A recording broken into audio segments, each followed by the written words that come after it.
আসসালামু আলাইকুম সবাইকে। আমি মোহাম্মদ আব্দুল রিজভী। আজকের এই ক্লাসে থেকে আমরা শিখবো হিসাব বিজ্ঞানটিক প্রথম পত্রের বেশ গুরুত্বপূর্ণ একটা চ্যাপ্টার, যার নাম হলো তোমার কার্যপত্র। ওকে, চ্যাপ্টার 7। ওকে, এই তোমার অধ্যায়টা এইচএসসি এবং অ্যাডমিশন দুটো জায়গায় বেশ ইম্পর্টেন্ট। কারণটা হলো এখান থেকে তোমার এইচএসসিতে যেমন সিকিউ এবং এমসিকিউ এসে থাকে, ঠিক তেমনি অ্যাডমিশনেও কিন্তু এখান থেকে কোয়েশ্চেন আসে। সো আজকের ক্লাসটা আমরা ঠিক এটা, যদিও এটা তোমার ম্যাথ সলভিং একটা কোর্স, আমরা এখান থেকে মেইনলি ম্যাথের যে আছে কত টাইপসের ম্যাথ হতে পারে, ম্যাথ বেশি বেশি করে প্র্যাকটিস করবো। ওকে, বাট তার আগে আমি তোমাদেরকে একটু ক্লাসের স্ট্রাকচারটা দেখাই, যে ক্লাসটা অ্যাকচুয়ালি আমরা তোমার কীভাবে নিচ্ছি আর কি। হ্যাঁ, প্রথমটা হলো তোমার দেখো, এই ক্লাসে আমরা শুরুতে কি করব, একটা বেসিক আইডিয়া নিব। কি নিব? একটা বেসিক আইডিয়া আমরা নিব। ওকে, তারপরে বেসিক এই নলেজটা আমরা নেয়ার পরে যেখানের মধ্যে যে বেসিক নলেজ পাইলে তুমি কি হবে না, আমি সবসময় বলি বেসিক যেটা থাকে তুমি শিখ হবে না। ওকে, মিনস তুমি এই অধ্যায় সম্পর্কে একটা বেসিক ধারণা পাবা, যে কি আছে কি নেই, কেন আছে কেন নেই, এই ধরনের বেশ বেশ ইম্পর্টেন্ট বা বেশ কিছু টার্ম আছে, এগুলো এই টার্মগুলা তুমি এখানে শিখতে পারবা। ওকে, এই বেসিকগুলোর পরে তুমি ঠিক এখানে যে ম্যাথ টাইপ আছে, কি আছে ম্যাথ টাইপ, এখানে ঠিক কোন কোন ধরনের বা কত ধরনের ম্যাথ আছে। ওকে, এই ম্যাথ টাইপ সহ তুই জানবা। ওকে, দেন ম্যাথ টাইপগুলা জানার পর আমরা কি করব, আমরা একটু ম্যাথগুলো প্র্যাকটিস করব। বিভিন্ন বোর্ড কোয়েশ্চেন আছে, হ্যাঁ, বোর্ড কোয়েশ্চেনে ম্যাথের যেই টাইপগুলো আছে ওই টাইপগুলো আমরা কি করব, আমরা একটু প্র্যাকটিস করব। তারপরে ফাইনালি ম্যাথ টাইপ কি আছে বুঝলাম, কত ধরনের ম্যাথ আছে বুঝলাম, তারপরে ওটা প্র্যাকটিস করলাম। তারপরে তোমার কি করবো, আমরা একটু সামারি করবো, পুরো অধ্যায়ে সামারি করবো, যেটা তোমাকে অনেক হেল্প করবে পুরো এই ক্লাস সম্পর্কে। ওকে, সো আলটিমেটলি এটা হলো আমাদের পুরো ক্লাসের স্ট্রাকচার।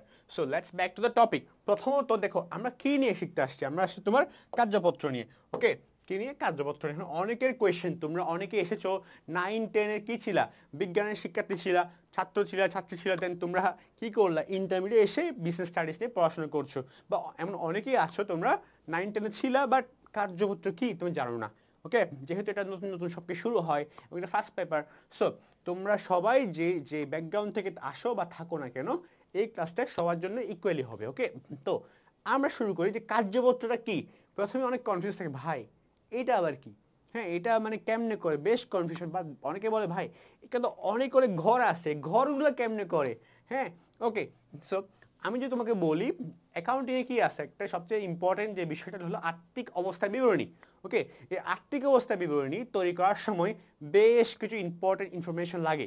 হ্যাঁ, তো কার্যপত্রের কাজ হলো ওই ইম্পর্টেন্ট ইনফরমেশনগুলোকে কী করা, একটু একটু সাজিয়ে রাখা, একটু গুছিয়ে রাখা। হ্যাঁ, কারণ অনেক অনেক তথ্য থাকে তো, গুছিয়ে রাখা, এই গুছিয়ে রাখার কাজটা কে করে, কার্যপত্র করে। সো আমি ডেফিনেটলি একটু দেখি না, তুমি দেখো আর্থিক বিবরণী প্রস্তুতে ব্যবহৃত প্রয়োজনীয় তথ্যগুলোকে সুশৃঙ্খলভাবে বহুঘর বিশিষ্ট এক প্রস্ত কাগজে লিপিবদ্ধ করার প্রক্রিয়াকে কি বলে, কার্যপত্র বলে। ওকে, মিনস আমরা বুঝতে পেরেছি তোমার আর্থিক বিবরণী প্রস্তুতে ব্যবহৃত প্রয়োজনীয় যে তথ্যগুলো আছে ওগুলোকে একটা সুশৃঙ্খলভাবে একটা গুছিয়ে একটা বিশিষ্ট অনেকগুলো ঘর, যে বললাম না, তোমরা যে বললাম না যে অনেকগুলো ঘর থাকে, এই ঘরগুলোতে এবার এই বিবরণীতে কি করা, একটা লিপিবদ্ধ করা, লিখে রাখাটা কি, কার্যপত্র। যে তুমি যদি লিখে রাখো তাহলে তুমি যখন আর্থিক বিবরণী করতে যাবা তোমার অনেক ইজি হয়ে যাবে তোমার কাজটা, রাইট। বাট এই কার্যপত্র কিন্তু তোমাকে আরেকটা ইনফরমেশন দেয়, কার্যপত্র তোমার কি হিসাব চক্রে একটা কি ধাপ, আমরা তো দ্বিতীয় অধ্যায় হিসাব চক্র পড়েছি কিন্তু, তাই না? হিসাব চক্রের কি একটি ধাপ, কি বললাম, কার্যপত্র হিসাব চক্রের ধাপ। বাট কার্যপত্র হিসাব চক্রের অত্যাবশ্যকীয় ধাপ কিন্তু না। ওকে, মিনস তুমি যদি কার্যপত্র করো বা এটা তোমার ছেলে করতে পারো চাই না করতে পারো, করতেই হবে এমন কিছু কি নাই, এমন কোন ধরা বাঁধা নিয়ম নেই। ওকে, যেমন আমরা এখানে দিয়েছে যে বৈশিষ্ট্য দেখতে পারি আমরা, কার্যপত্র হিসাব বিজ্ঞানের আবশ্যকীয় কোনো বিবরণী নয়, মানে এটা করতেই হবে। হ্যাঁ, অ্যাকাউন্টিংয়ে যে করতেই হবে এমন না। হ্যাঁ, বাট যেটা করলে আমার আর্থিক বিবরণী প্রকাশ করা, আর্থিক বিবরণী করা অনেকটা ইজি হয়ে যাচ্ছে, রাইট। সো আই হোপ তোমরা কার্যপত্র কি এটা বুঝতে পেরেছো। এবার দেখো আমরা লাইক দেখলাম। সো এবার দেখো তোমরা কার্যপত্রটি বেসিক নিয়ে আমরা বুঝতে পেরেছি কার্যপত্র কি, কেমনে করে কেমনে করে না। সো এবার দেখি যে কার্যপত্রে ম্যাথ টাইপটা কি, মানে এখানে ঠিক কোন কোন ধরনের ধরনের ম্যাথ আসে। মেইনলি সবাই একটু কনফিউজ থাকে ভাই ঘর বেশি, ঘরটা কি অ্যাকচুয়ালি দেখো কার্যপত্রে ম্যাথ টাইপটা দেখি। কার্যপত্রে মেইনলি তোমার কয়েক ধরনের ম্যাথ আছে। আমরা টাইপটা একটু পড়ি, টাইপের শেখে। তুমি যদি ম্যাথ টাইপটা শেখো, জানো যে না এই অধ্যায়ে ঠিক এই টাইপসের ম্যাথ আসে, তাহলে কি তুমি টাইপটা বুঝতে পারলা, প্র্যাকটিস করলা, তাহলে ওই যদি প্র্যাকটিস করো তোমার এসএসসি কিউ নিয়ে কোনো প্রবলেম হবে না। এই অধ্যায়ে 10 নম্বরের কোয়েশ্চেন আসে, তুমি 10-এ 10 তুমি অ্যানসার করতে পারবা। সো তাদের কি দরকার, ম্যাথ টাইপ ঠিক কোন কোন কোয়েশ্চেনগুলো আসে, কোন কোন কোয়েশ্চেনগুলো আসে না এটা জানা। ওকে, তো আমরা দেখি যে কোন কোন কোয়েশ্চেনগুলো এখানে আসে। ফাইন, ওকে। সো দেখো যে তোমার একটা কোয়েশ্চেন হলো তোমার কি, একটা কোয়েশ্চেন কি, একটা কোয়েশ্চেন হলো তোমার কি 8 ঘোড়া কার্যপত্র। কয় ঘোড়া? 8 ঘোড়া। ওকে, 8 ঘোড়া কার্যপত্র 3 ধরনের হয়। কয় ধরনের? 3 ধরনের। একটা 8 ঘোড়া, একটা 10 ঘোড়া, একটা 12 ঘোড়া। বেশ ইম্পর্টেন্ট, কি বললাম, একটা 8 ঘোড়া, একটা তোমার 10 ঘোড়া, একটা তোমার 12 ঘোড়া। এই 3 ধরনের কি আছে কার্যপত্র মেইনলি এক্সিস্ট করে, রাইট? সো অনেকে বলে ভাই 8 ঘোড়াটা কি, আবার 10 ঘোড়া কি, 12 ঘোড়া কি, মানে আসলে এটা আমরা যখন ম্যাথটা প্র্যাকটিস করবো বুঝতে পারবো। বাট ঘোড়া মানে হইলো যে 8 ঘর বিশিষ্ট, 1 2 3 4 5 6 এরকম টোটাল মানে 8 ঘর বিশিষ্ট কার্যপত্র, 10 ঘর বিশিষ্ট কার্যপত্র, 12 ঘর বিশিষ্ট কার্যপত্র এখানে আছে। ওকে, ওকে। সো আমরা এগুলা ছাড়া এই 8 ঘোড়া কার্যপত্র, এই 8 ঘোড়া কার্যপত্র ছাড়াও কি কি আছে তোমার, এগুলো ছাড়াও তোমার আছে হইলো সমন্বয় বিবরণী। এই অধ্যায়ে সমন্বয় তোমাকে বলতে পারে এই কিছু জাবেদা দিবে, বলে এগুলোকে সমন্বিত জাবেদা করে দেখাও। ওকে, এই সমন্বয় জাবেদা তোমাকে এখানে আসতে পারে। কি বললাম? সমন্বয় জাবেদা। ওকে, সমন্বয় জাবেদা। মেইনলি এই 4 ধরনের যে ম্যাথ আছে এইগুলাই কার্যপত্রে এসে থাকে। তুমি যদি এই 4 ধরনের ম্যাথ প্রপারলি শেষ করতে পারো, কমপ্লিট করতে পারো, তোমার এই অধ্যায় সম্পর্কে আর টেনসড হওয়ার কিচ্ছু নেই। সো আমরা 8 ঘোড়া কার্যপত্রটাই শুরু করি, যে 8 ঘোড়াটা কি অ্যাকচুয়ালি, বা এটা আসলে কেমনে করতে হয়। ওকে, সো প্রথমে আমরা দেখি তোমার 8 ঘোড়া দেখি। ওকে, সো দেখো, সো 8 ঘোড়া কেমনে করতে হয় দেখো। 8 ঘোড়া গড়টা হলো প্রথমে একটা ঘর তুমি আঁকবা। ঘরটা কি আঁকবা দেখো, সেটা একটা কোম্পানির নাম, যে বিজনেসের কাজ তুমি করতেছো, কার্যপত্র এগুলো লিখবা। লেখার পরে তুমি কি করবা, হিসাবে শিরোনাম লিখবা, একটা ঘর করবা। কয় ঘর দেখো, 1 ঘর, টোটাল 2 ঘর, হ্যাঁ 2 ঘর, 3 ঘর, 4 ঘর, 5, এরকম 5টা ঘর করবা। কয়টা করবা? 5টা ঘর। 5টা ঘরের মধ্যে প্রথমটা হিসাবে শিরোনাম, তার প্রত্যেকটা ঘরকে 2টা পার্টে ভাগ করবা। ওকে, 2টা পার্ট, 2টা পার্ট। ওকে, ডেবিট এবং ক্রেডিট। তো ভাই ডেবিট ক্রেডিট কেন? আমরা সবসময় প্রত্যেকটা হয়তো যে কোনো লেনদেন, হয়তো এখানে কিছু লেনদেনকে আমরা কি করব, আমরা কিছু লেনদেন হয়তো ডেবিট হবে, হয়তো ক্রেডিট হবে। ওকে, এটা আমরা এখানে এক্সপ্লোর করবো, মানে এক্সপ্রেস করবো ম্যাথমেটিক্যালি। হ্যাঁ, কোনটা ডেবিট হবে, কোনটা ক্রেডিট হবে। সো প্রত্যেক লেনদেন ডেবিট হবে, যেমন ডেবিট গ্রামকে ডেবিট ক্রেডিট আনবা, হ্যাঁ সমন্বয়কে ডেবিট ক্রেডিট আনবা, বিশদে ডেবিট ক্রেডিট আনবা, আর্থিক অবস্থা বিবরণী করে ডেবিট ক্রেডিটে আনবা, রাইট? সো এখন ভাই রামিল, সমন্বয়, বিশদ বিবরণী, আর্থিক অবস্থা এইগুলো কোত্থেকে আসলে? এই রামিল হইল আমরা যখন 4th চ্যাপ্টার করছিলাম, রামিল করছি না আমরা, তখন আমরা কী করতাম, আমরা ঘর করছিলাম ডেবিট এবং ক্রেডিট। মেইনলি কার্যপত্র করলে তোমার রেওয়া মিলটাকে রিপ্লেস করা যায়। ওকে, কার্যপত্র করলে কার্যপত্রের মধ্যে রেওয়া মিলটাও কি ইনক্লুড করা। ওকে, তারপরে রেওয়া মিল করার পর আমরা কি জানি, আমরা জানি কিছু কিছু এন্ট্রি হয়তো আমরা লিখতে ভুলে গেছি, বা নতুন করে সংশোধন হয়েছে, বা মানে নতুন করে আসছে। সো এগুলাকে আমরা সমন্বয় করার প্রয়োজন পড়ে, তাই না? সাপোজ ধরো তুমি, আমি একটা এক্সাম্পল যদি দেই, তুমি ধরো অগ্রিম ভাড়া দিয়েছো। হ্যাঁ, ধরো ধরো তুমি একটা বাসায় থাকো, যেটা অগ্রিম ভাড়া তুমি দিয়ে দিয়েছো। বাট তুমি করলো কি, অগ্রিম ভাড়া দিয়েছো ভালো কথা, এখন তুমি করলে পরে ওইগুলো ইউজ করার বাসাটা কিন্তু 2-3 মাস ইউজ করছো। হ্যাঁ, ধরো 3 মাসের জন্য অগ্রিম ভাড়া দিয়েছো, ওখান থেকে তুমি পরে তুমি তো যাওয়া দেওয়ার সময় অগ্রিম ভাড়া দিয়ে দিয়েছো, রাইট? বাট তুমি আবার ওই 3 মাস থেকে 2 মাস ইউজ করছো, তাই না? তুমি যে 2 মাস ইউজ করছো বাসাটা, মানে কি তোমার 3 মাসের মধ্যে 2 মাস ইউজ হয়ে গেছে। এই ইউজ করছো যে এটা কিন্তু জানে না কেউ, বা তুমি কিন্তু লিখো না এটা, তাই না? সো তোমাকে লিখতে হবে না, লিখতে হবে। সো তুমি যে পরে এটা লিখতেছো, আবার এটাকে আমরা কী করি, এটা আমরা সমন্বয় জাবেদার মাধ্যমে আনি। সো এখানের মধ্যে আমরা সমন্বয়টাও শিখতে পাচ্ছি।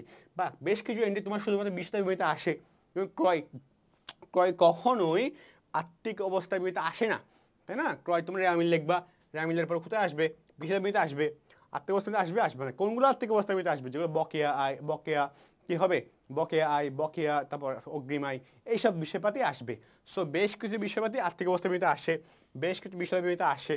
হ্যাঁ, এগুলো করলে আলটিমেটলি কি হয়, আলটিমেটলি তোমার বিস্তারিত বিবরণী আর্থিক অবস্থা বিবরণী তুমি যে ঠিকমতো লিখলে, তোমার এগুলো যখন আর্থিক বিবরণী করতে যাবা তখন তোমার কাছে অনেকটা ইজি হয়ে যাচ্ছে, রাইট? সো আলটিমেটলি আমরা কি শিখলাম, আটগড়া কেমনে করতো, আটগড়া গড় হইলো হিসাবে শিরোনাম, রেওয়ামিল, সমন্বয়, বিস্তারিত বিবরণী, আর্থিক অবস্থা বিবরণী লেখার পরে জাস্ট ঘরটা করা। হ্যাঁ, এর ঘরটা করলে আমার কি হয়ে গেল, আটঘরা হয়ে গেল। বাট এখন তোমার ভাই আটঘরা তো বুঝতে পারলাম, আর 10 ঘোড়াটা কি, ঘর ঠিক আছে, যখন তুমি নতুন করে আবার কি করবা, যখন তুমি নতুন করে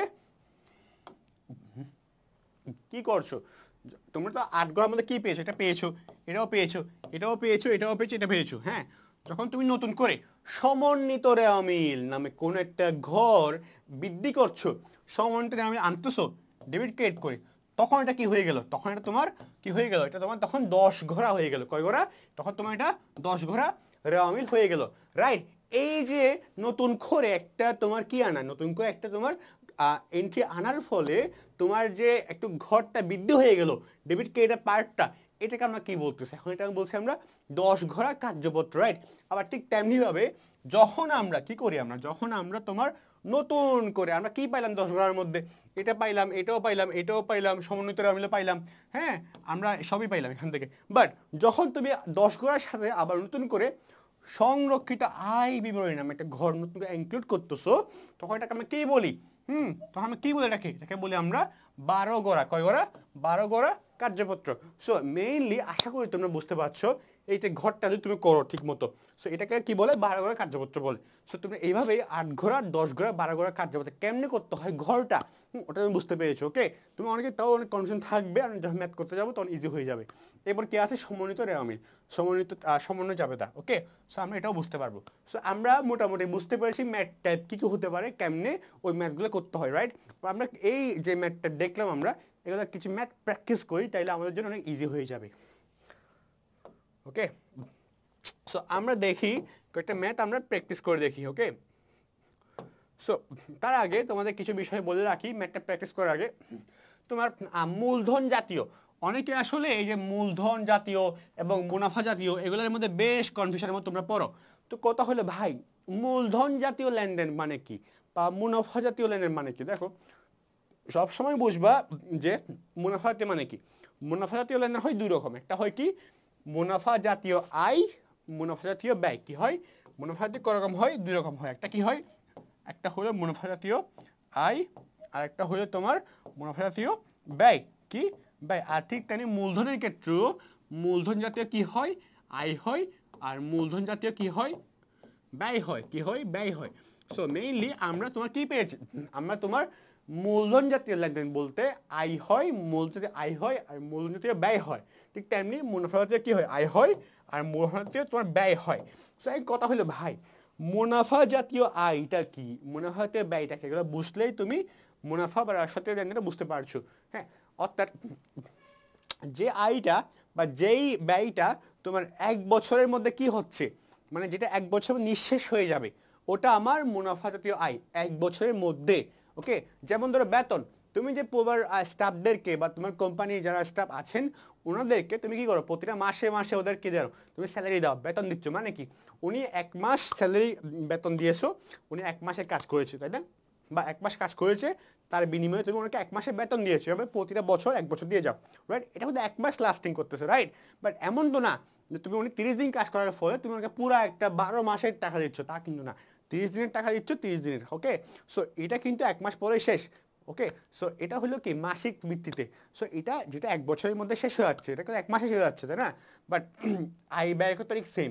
বাট যখন মূলধন জাতীয় হয়, যেমন ধরো মানে ওটা তোমার 1 মাস 1 বছরের মধ্যে বেনিফিট দেয়। আর যখন মূলধন জাতীয় হয়, যেমন ধরো তুমি একটা আসবাবপত্র কিনে আনলা, ধরো একটা তুমি কি আনলা, একটা ফার্নিচার কিনে আনলা বিজনেসের প্রতিষ্ঠানের জন্য ইউজ করার জন্য। এই ফার্নিচারকে 1 বছরের মধ্যে ভেঙে যাবে? 1 বছরের বেশি ইউজ করতে তুমি পারবে না? ডেফিনেটলি পারবা। বা একটা ল্যাপটপকে 1 বছরের মধ্যে শেষ হয়ে যাবে? মানে 1 বছরের মধ্যে ইউজ করে এটা কি আর ইউজ করার মতো অনুপযোগী হবে না? না হলে হয় না। তো তুমি এই ল্যাপটপ তোমাকে মিনিমাম 1 বছরের অধিক সময় কি দিবে, তোমাকে একটা কি দিবে, তোমার একটা ইউজ করার মতো বেনিফিট দিবে, রাইট? এই যে তুমি এটা কি, তাহলে এটা কি, এই যে ল্যাপটপ তুমি কিনলা, এটা হলো মূলধন জাতীয় ব্যয়। যেই আয় বা যেই ব্যয় আমাকে 1 বছরের অধিক সময় ধরে বেনিফিট দেয়, ওগুলোকে আমরা কি বলি, আমরা মূলধন জাতীয় আয় বা ব্যয় বলে থাকি, রাইট? সো মোটামুটি আমরা মূলধন জাতীয় ব্যয় কি, মূলধন জাতীয় ব্যয় বা আয় কি আমরা বুঝতে পেরেছি, রাইট? তারপর তো দেখো, তারপরে আমরা তখন যাই বলেছি এগুলো তাকে বিশ্লেষণ করা হয়েছে। সো মোটামুটি আমাদের এটা কমপ্লিট, রাইট? তারপর তোমরা দেখো যে বিশদায় বিবরণীতে ঠিক কোন কোন এন্ট্রিগুলো আসে, মাথায় রাখবা। বিশদায় বিবরণী, এখানে তোমার মূলধন জাতীয় কোনো কিছু আসে না। এখানে শুধুমাত্র তোমার কি আসে, শুধুমাত্র তোমার মুনাফা জাতীয় কি আসে, মুনাফা জাতীয় যেসব আয় এবং যেসব ব্যয় আছে, কি আছে, মুনাফা জাতীয় যেসব কি আছে, আয় এবং ব্যয় আছে, ওইগুলো একমাত্র কি তোমার আসবে। কি বললাম, আমার বিশেষ বিবরণীতে শুধুমাত্র কোনগুলো আমি দেখবো, আমার তো অনেক লাগবে, আমার মূল্য জাতীয় হয়, মুনাফা জাতীয় হয়, আমার কোনগুলো আসবে, আমার আসবে একমাত্র যেগুলো তোমার মুনাফা জাতীয় আয় বা ব্যয় ওইসবই আসবে। এটা হতে পারে প্রত্যক্ষ, এটা হতে পরোক্ষ। কিন্তু ভাই প্রত্যক্ষ খরচ কি বা পরোক্ষ খরচ কি? হ্যাঁ, অনেক কোয়েশ্চেন করো। প্রত্যক্ষ খরচ হলো ওই ধরনের খরচগুলো যেগুলো তোমার ম্যানুফ্যাকচারিং এর সাথে সরাসরি সম্পৃক্ত। এখন কথা হলো যে দেখো, তো এই শার্টটা যখন ম্যানুফ্যাকচার করতো কোনটা বেশি ইম্পর্টেন্ট ছিল তোমার সুতাটা, তাই না? সুতা ছাড়া এই টি শার্ট কি করা, তোমার ম্যানুফ্যাকচার করা ইটস নট পসিবল। সো সুতাটা তোমার কি একটা প্রত্যক্ষ খরচ। আর এখানে যে কালারিং করছে না, colouring is not the mandatory, কারণ কালারিং না করলেও কিন্তু টি শার্টটা ম্যানুফ্যাকচার হতো, রাইট? সো কালারিংটা হইলো পরোক্ষ, আর তোমার সুতাটা হইলো প্রত্যক্ষ। কেন? সুতাটা তোমার কি সরাসরি সম্পৃক্ত, আর কালারিং করাটা সম্পৃক্ত না সরাসরি। ওকে, সো আমরা বুঝতে পারছি পরোক্ষ মানে কি, পরোক্ষ ব্যয় মানে কি, প্রত্যক্ষ ব্যয় মানে কি, আর পরোক্ষ ব্যয় মানে কি, রাইট? So okay fine. তারপর দেখো, আমরা তো মোটামুটি এখন একটা বিলম্বিত মুনাফা জাতীয় ব্যয়, এটাও অনেকের বেশ কনফিউশন থাকে। তোমরা অনেকেরই বুঝতে পারেন ভাই বিলম্বিত মুনাফা জাতীয় ব্যয় এইটা আবার কি, এটা কোত্থেকে এসছে বা এটা আমরা ঠিক বুঝতে পারি না, রাইট? সো আমি তোমাকে জাস্ট বলি, আমরা বেশ কিছু মুনাফা জাতীয় কি আছে, আমরা নর্মালি দেখো, নর্মালি মুনাফা জাতীয় ব্যয় মানে কি, যে ব্যয়টা 1 বছরের মধ্যে কমপ্লিটলি শেষ হয়ে যাবে, ওটা আমাদের কি বলি, আমরা বলি মুনাফা জাতীয় ব্যয়। বাট এমন কিছু মুনাফা জাতীয় ব্যয় আছে যেগুলো তোমার 1 বছরের অধিক সময় ধরে তোমার কি দিবে, বেনিফিট দিয়ে যাবে। যদিও এটা মুনাফা জাতীয়, তা সত্ত্বেও দিয়ে যাবে, ওগুলোকে আমরা কি বলি, বিলম্বিত মুনাফা জাতীয় ব্যয়। এখন তুমি কোশ্চেন, ভাই আমরা বুঝবো কেমনে তা, আমরা কখন কেন বুঝবো কোনগুলো বিলম্বিত মুনাফা জাতীয় ব্যয়? বেশ কয়েকটা আছে মাত্র, আমরা একটু দেখি, প্র্যাকটিস করি। যেমন ধরো কয়েকটা আছে মাত্র, যেমন ধরো তোমাকে যদি দেখাই, এক্সাম্পল দেখাই, এগুলোকে আমরা কি বলতে পারি, বিলম্বিত মুনাফা জাতীয় ব্যয়। কেন ব্যয়? দেখো, যেমন ধরো প্রথমটা কি আছে, অবলেহকের কমিশন। এখন অবলেহকের কমিশন মানে কি, দেখো যখন ধরো স্কয়ার কোম্পানি, আমরা তো সবাই চিনি কোম্পানিটাকে, নাম বললাম, আমি এটার জন্য কোনো পেমেন্ট বা কিছু পেইন পাই নাই, জাস্ট এক্সাম্পল বললাম, square company, right? So square company তোমার কি হয়েছে, যখন ওই কোম্পানি যখন শেয়ারটা সেল করতে যায়, ওরা কিন্তু হবে কি, ধরো স্কয়ার কোম্পানি শেয়ার সেল করবে কিছু, হ্যাঁ, কোথায় সেল, মার্কেটে সেল করবে। তো ওরা কিন্তু সরাসরি সেল করে না, ধরো করবে না, ওরা করলো কি, ধরো একজন অবলেহকের কাছে গেল যে ভাই আমার এই যতগুলো শেয়ার তুমি কি করে দাও, সেল করে দাও, ওকে? বা যেগুলো নতুন নতুন কোম্পানি থাকে, নতুন কোম্পানিগুলো কি হুট করে তোমার শেয়ার হোল্ডার পায় না, সো ওরা করে কি, যারা অবলেহক থাকে, হ্যাঁ, ওদের বা ব্রোকার থাকে, ওদের কাছে যায়, যে বলে যে ভাই আমার এই শেয়ারগুলো আছে, এতগুলো শেয়ার আছে, আপনি এগুলো সেল করে দেন, ওকে? সো অবলেহকের কাছে গেল, অবলেহক কি করলো, একটা ও কিন্তু অবলেহক হুট করে যাবে না, অনেকগুলো অবলেহক থাকে, তাই না? অবলেহককে আমরা কি বলতে পারি, মধ্যস্থতাকারী বলতে পারি। সো অনেকগুলো মধ্যস্থতাকারী কিন্তু আছে। সো ও বুঝে শুনে অনেকগুলো চিন্তাভাবনা করে, অনেক এক্সপেরিমেন্ট করে, হ্যাঁ, একদম ভালো মানের অবলেহকের কাছে গেল, যার পরে ওনাকে জাস্ট কি, ওনার মাধ্যমে কিউসে সেল করে দিল, ওকে? তো ঠিক তেমনিভাবে এই কোম্পানি যদি নেক্সট টাইম অন্য কোনো আবার কি করে, নেক্সট এটা কিন্তু কি এক ধরনের মুনাফা যাবে, এখানেই শেষ, ওকে? ওকে দিল, ও সেল করে দিল, এটা কাজ শেষ। বাট নেক্সট টাইম ধরো, এটা মুনাফাতে বুঝলা, বাট নেক্সট টাইম ধরো ওই কোম্পানি আবার শেয়ার সেল করবে, হ্যাঁ, বা আবার শেয়ার নিয়ে কোনো কাজ করবে, ও কার কাছে যাবে, ওর অবলেহকে যাওয়ার প্রয়োজন। সো ওই কোন অবলেহকের কাছে যাবে, যার কাছে ও আগে কাজ করেছিল, ওর কাছে আবার যাবে, কারণ ও আগে থেকে ওর থেকে পরিচিত আছে, হ্যাঁ চিনে জানা আছে এবং ভালো বেনিফিট পেয়েছিল। সো এই জন্য ওই আগের অবলেহের কাছে আবার যাবে। এই যে অথচ এটা কি, এটা হলো যে কাইন্ড অফ, যেমন আমি তোমাকে যদি বলি তুমি আমি যদি বলি তোমাকে যে মোবাইলটা তুমি ইউজ করো, হ্যাঁ ধরো তুমি একটা মোবাইল আইফোন কিনলা, রাইট? তুমি আইফোন ধরো একটা কোম্পানিতে কিনলা, হ্যাঁ আইফোন যে লেটেস্ট এডিশনটা এসেছে তুমি একটা শপ থেকে কিনলা। তুমি যখন আইফোন একটা লেটেস্ট এডিশন আবার কিনতে যাচ্ছ, তুমি কিন্তু অন্য সপ্তাহে কিনো না নর্মালি, তোমার যেই সপ্তাহে আগে কিনছিল ওর কাছে আগে যাও। ওকে, কেন? কারণ ওর মানে বিশ্বাস আস্থা আছে। মানে এই যে আস্থা বিশ্বাস, এটা কিন্তু যখন কিনছিলে তখন তো একবারে শেষ, বাট আস্থা বিশ্বাসের কারণে তুমি আবার যাচ্ছ, তাই না? সো এই যে আস্থা বিশ্বাসটা এক প্রকারের সম্পদের মতো কাজ করে, রাইট? সো এই জন্য আমরা এগুলো 1 বছরের অধিক সময় ধরে কাজ করে, মানে অধিক সময় তোমাকে সুবিধা দিয়ে থাকে। এই জন্য আমরা কী বলতে পারি? আমরা বলতে পারি অবলেহক কমিশনটা কি তোমার এটা বিলম্বিত মুনাফা জাতীয় মুনাফাতে ব্যয় হলেও 1 বছর অধিক সময় তোমাকে কী দিয়ে থাকে? বেনিফিট দিয়ে থাকে। সো এগুলোকে আবার তোমার কী বলে? ঠিক তেমনি এগুলো সবই আছে, এগুলোকে আমরা কী বলে আবার আমরা বলতে পারি আবার কি, এগুলোকে ভুয়া সম্পদ। কি বলতে পারি? ভুয়া সম্পদ, যেগুলো কোনো সম্পদ না বাট দেখতে মনে হয় সম্পদের মতো, তাই না? সেগুলোকে আমরা কি বলতে পারি আবার? ভুয়া সম্পদ। একবার হলে এটা বিলম্বিত মুনাফা জাতীয় ব্যয়, আবার এটা কি? ভুয়া সম্পদ। তোমাদের এখানে কোয়েশ্চেন আসতে পারে ভুয়া সম্পদের পরিমাণ নির্ণয় করো। ওকে, সো এগুলো সবগুলো কি বলা হয়? আমরা ভুয়া সম্পদ বলতে পারি, রাইট? সো আই হোপ তোমরা বুঝতে পেরেছো যে বিলম্বিত মুনাফা জাতীয় ব্যয়টাকে আসলে কি, রাইট? সো পরের স্লাইড আমরা যাই। ওকে, সো আমরা তো মোটামুটি বুঝতে পেরেছি যে আসলে বিলম্বিতটা কি বা ওকে। তো আমরা এবার তোমার একটা কাজ করি, একটা এক্সাম্পল আমরা ট্রাই করি। ওকে, এক্সাম্পল করি, যে এক্সাম্পলটার মাধ্যমে আমরা আসলে 8 ঘোড়া 10 ঘোড়া এটা বুঝতে পারি, রাইট? সো একটা ম্যাথ আমরা শেষ করে ট্রাই করি। প্রথমত হলো এটা তোমার ঢাকা বোর্ডে এসেছে সম্ভবত, হ্যাঁ ঢাকা বোর্ড 2022 সাল। এই ম্যাথ আমরা কি করি? সলভ করি। তাহলে আমরা মোটামুটি সলভ করলে আমাদের কি হবে? দেখো 10 ঘোড়া, দেখছো তোমরা যদি 10 ঘোড়া পারো তোমার 4 নাম্বার কমপ্লিট। আরেকটা ম্যাথ টাইপ কি বলছিলাম? সমন্বয় জাবেদা, দাখিলা দাও, মানে এগুলো সবগুলো কি? এগুলো তো সবগুলো সমন্বয় জাবেদা, রাইট? না এই দেখো এগুলা সমন্বয়ে যে জাবেদা দেবে তাকে কি বলে? সমন্বয় জাবেদা দাখিলা।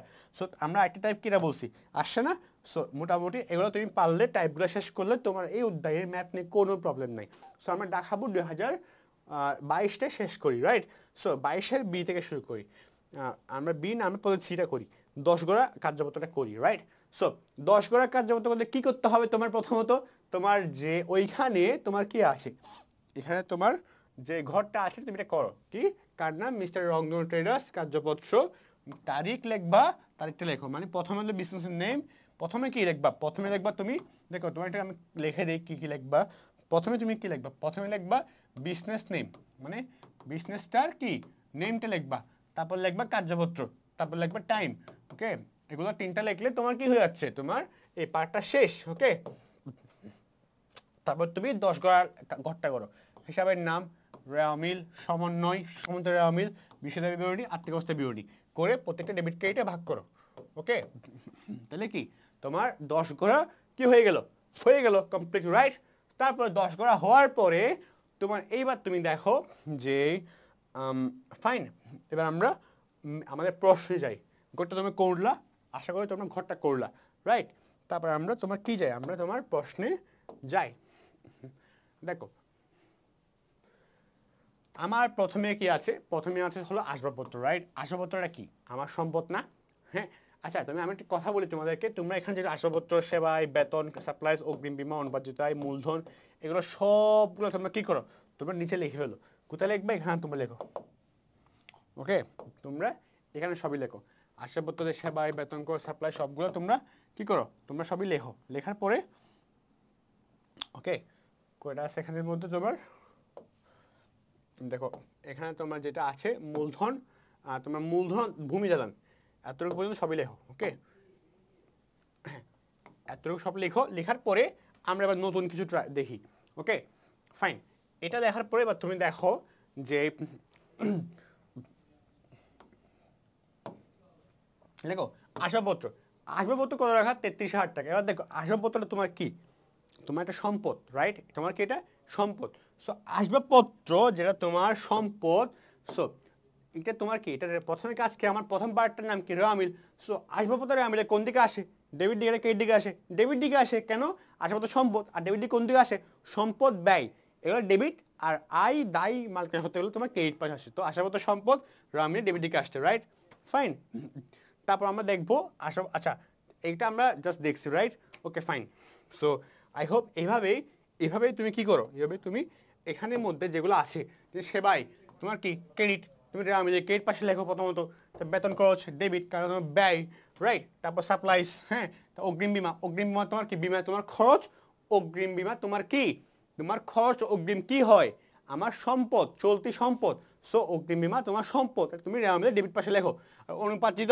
অনুপার্জিতর অন্য নাম কি অগ্রিম আয়, অনুপার্জিত অন্য নাম কি তোমার অগ্রিম আয়। ওকে, তাহলে তোমার অনুপার্জিত আয়টা তোমার কি অগ্রিম আয়, তোমার কি দায়। সো আমাদের দায়ের পাশে ডেবিট ক্রেডিট পাশে তুমি এটা লেখো, টাকাটা লিখো। তো মূলধনের টাকাটাও তুমি ক্রেডিট পাশে লেখো, ভূমি দালান তোমার সম্পদ, সেটা ক্রেডিট পাশে ডেবিট পাশে তুমি লিখো, রাইট? সব লিখলা, ফাইন। তারপর তুমি দেখো এবার একটা আমরা সমন্বয়টা খেয়াল করি।